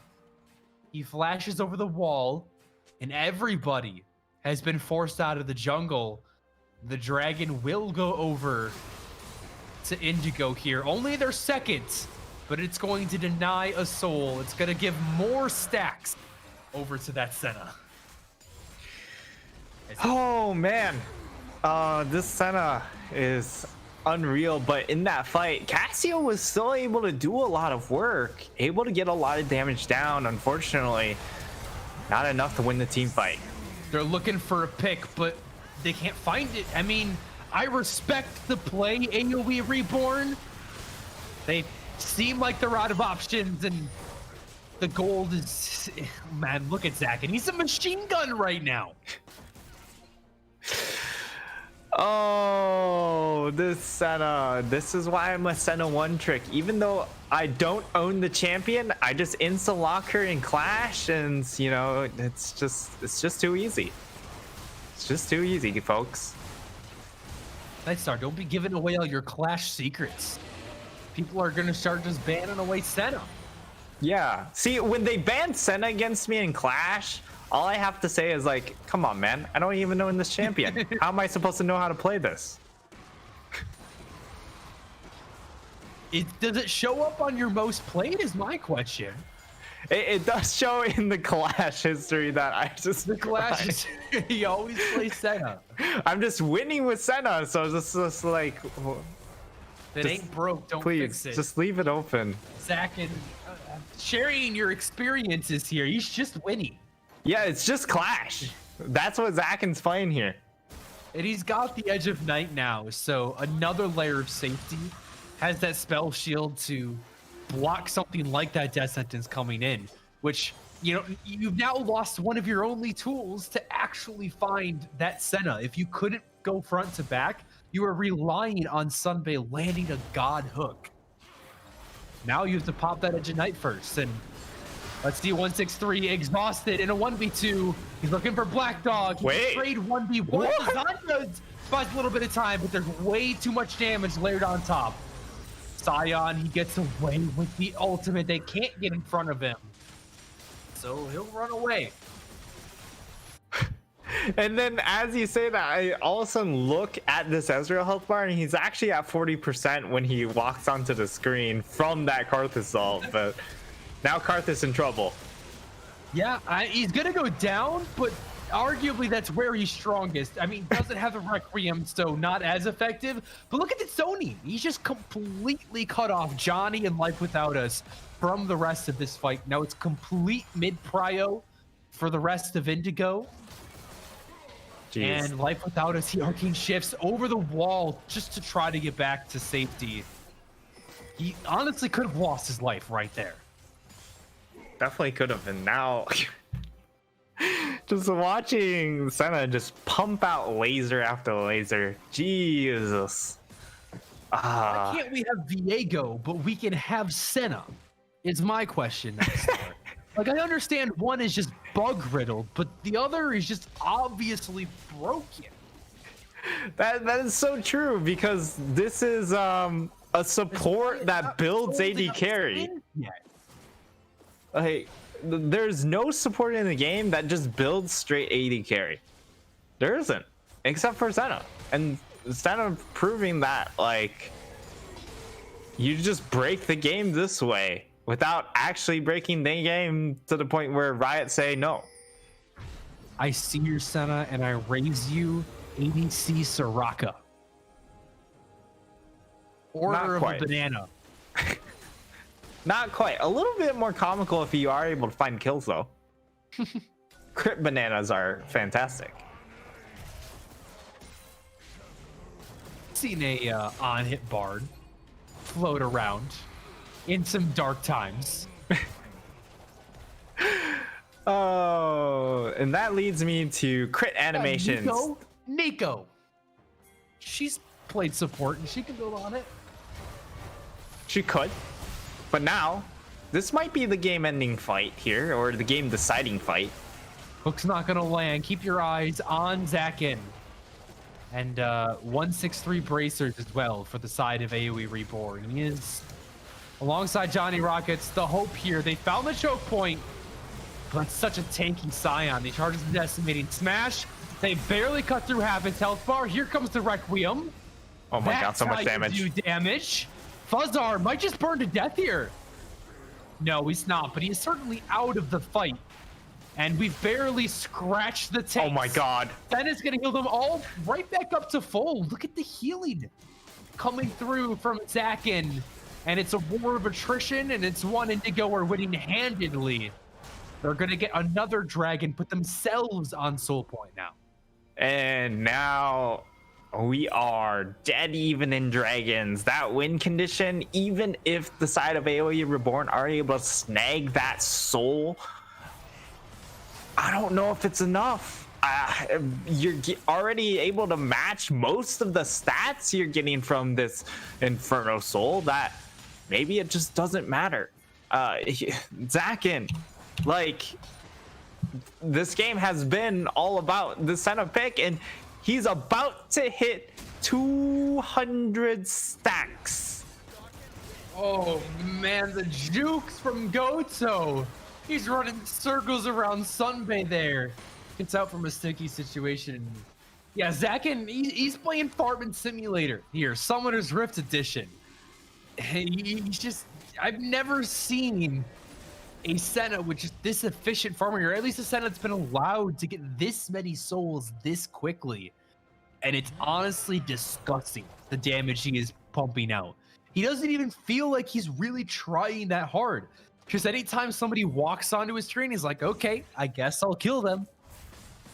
Yeah, and they're really lacking the backline pressure to force Senna to play in a different way. Like, she takes that soul from like a mile away. What? I just want to say that in my spectator view, I am zoomed out much farther than you can zoom out in the actual game. And that was still stretched across my whole screen. Oh. All right, Johnny Rockets. The wait. Of the 1v1 will be broken. Black Dog just didn't honor. No honor. For breakfast. Just no honor from this Millie. Now also fully this is online, just as dangerous as the Senna. Sunbay's gonna fall, and yeah, the damage is caught up with them. The scaling is there. Look at that. They're gonna teleport in, probably for the win. 40 seconds, 35 on Johnny Rockets, 40 on the rest of the squad. Zevil is gonna try to just lead this bot wave in, at least take down the inhib. They're probably gonna go for the end here. They do have Tristana charging up mid.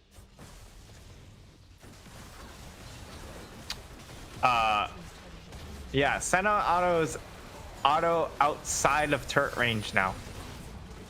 Yep, I mean Tristana's close to that point too. She's level 18. She's got max attach range. She's got the rapid fire cannon.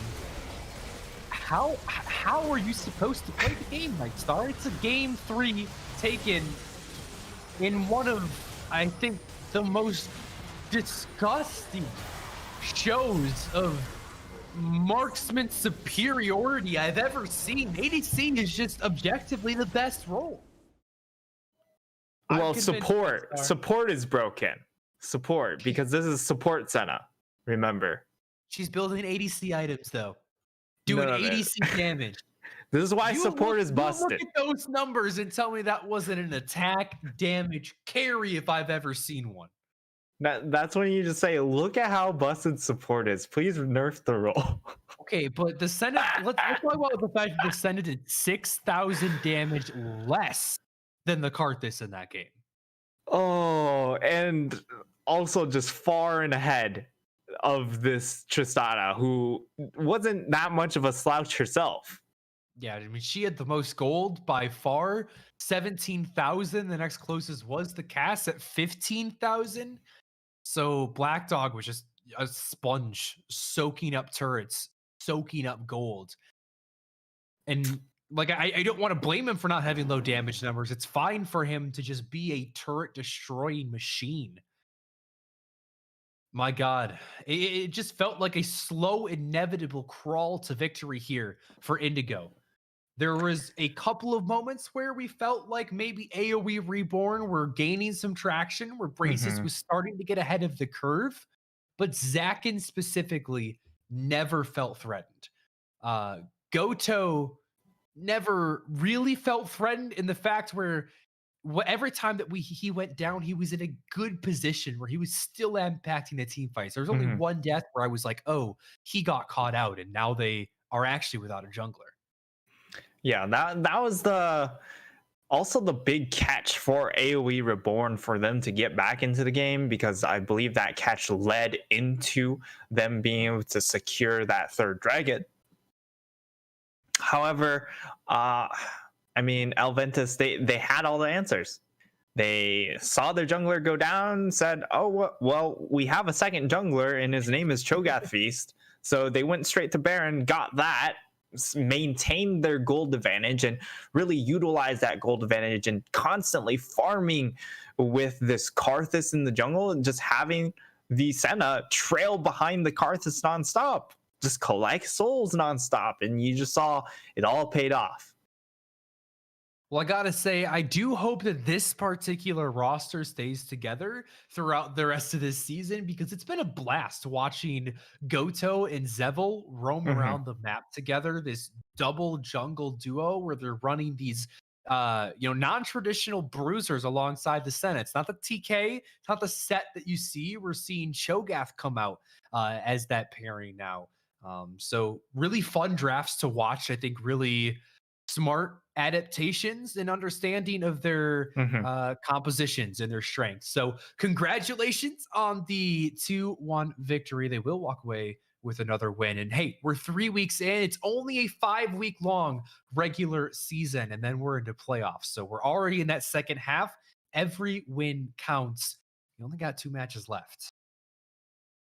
Yep. And that means after week number 3, we're already halfway through the regular season. So for the side of AOE Reborn, uh, it's kind of back to the drawing board, but there's little margin for error. And I mean, going to their team, I think you just need to play around 163 braces just a little bit more, whether or not it's getting peel for him or just making sure they are able to adapt the composition properly to utilize his strengths. I would say the same for Johnny Rockets as well, because we've seen a lot of True. games where he has been the main proponent for this team.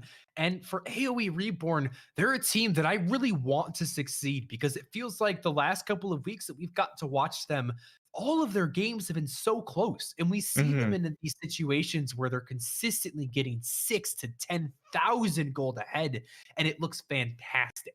Up until that point where they just hit a brick wall and they can't close out, and the game drags on and on and on, and maybe they finish off, but more often than not they are throwing that lead back over. So if we can find them to shore up those little mistakes and to keep Hmm. that lead and close out those games, I think this can be a team that, I mean, they've already shown it. They can Yeah. take all of these teams to the breaking point. They just can't push them past it. So I'm excited to see how they can turn things around in the next couple of weeks, and excited to see where this roster for the side of Indigo does end up. I, fingers crossed, hope it stays together, because it's been a blast watching these rosters. But that's going to wrap it up for what we have here on the desk tonight. We're going to be back here next week, same time, same place, for some week 4 action.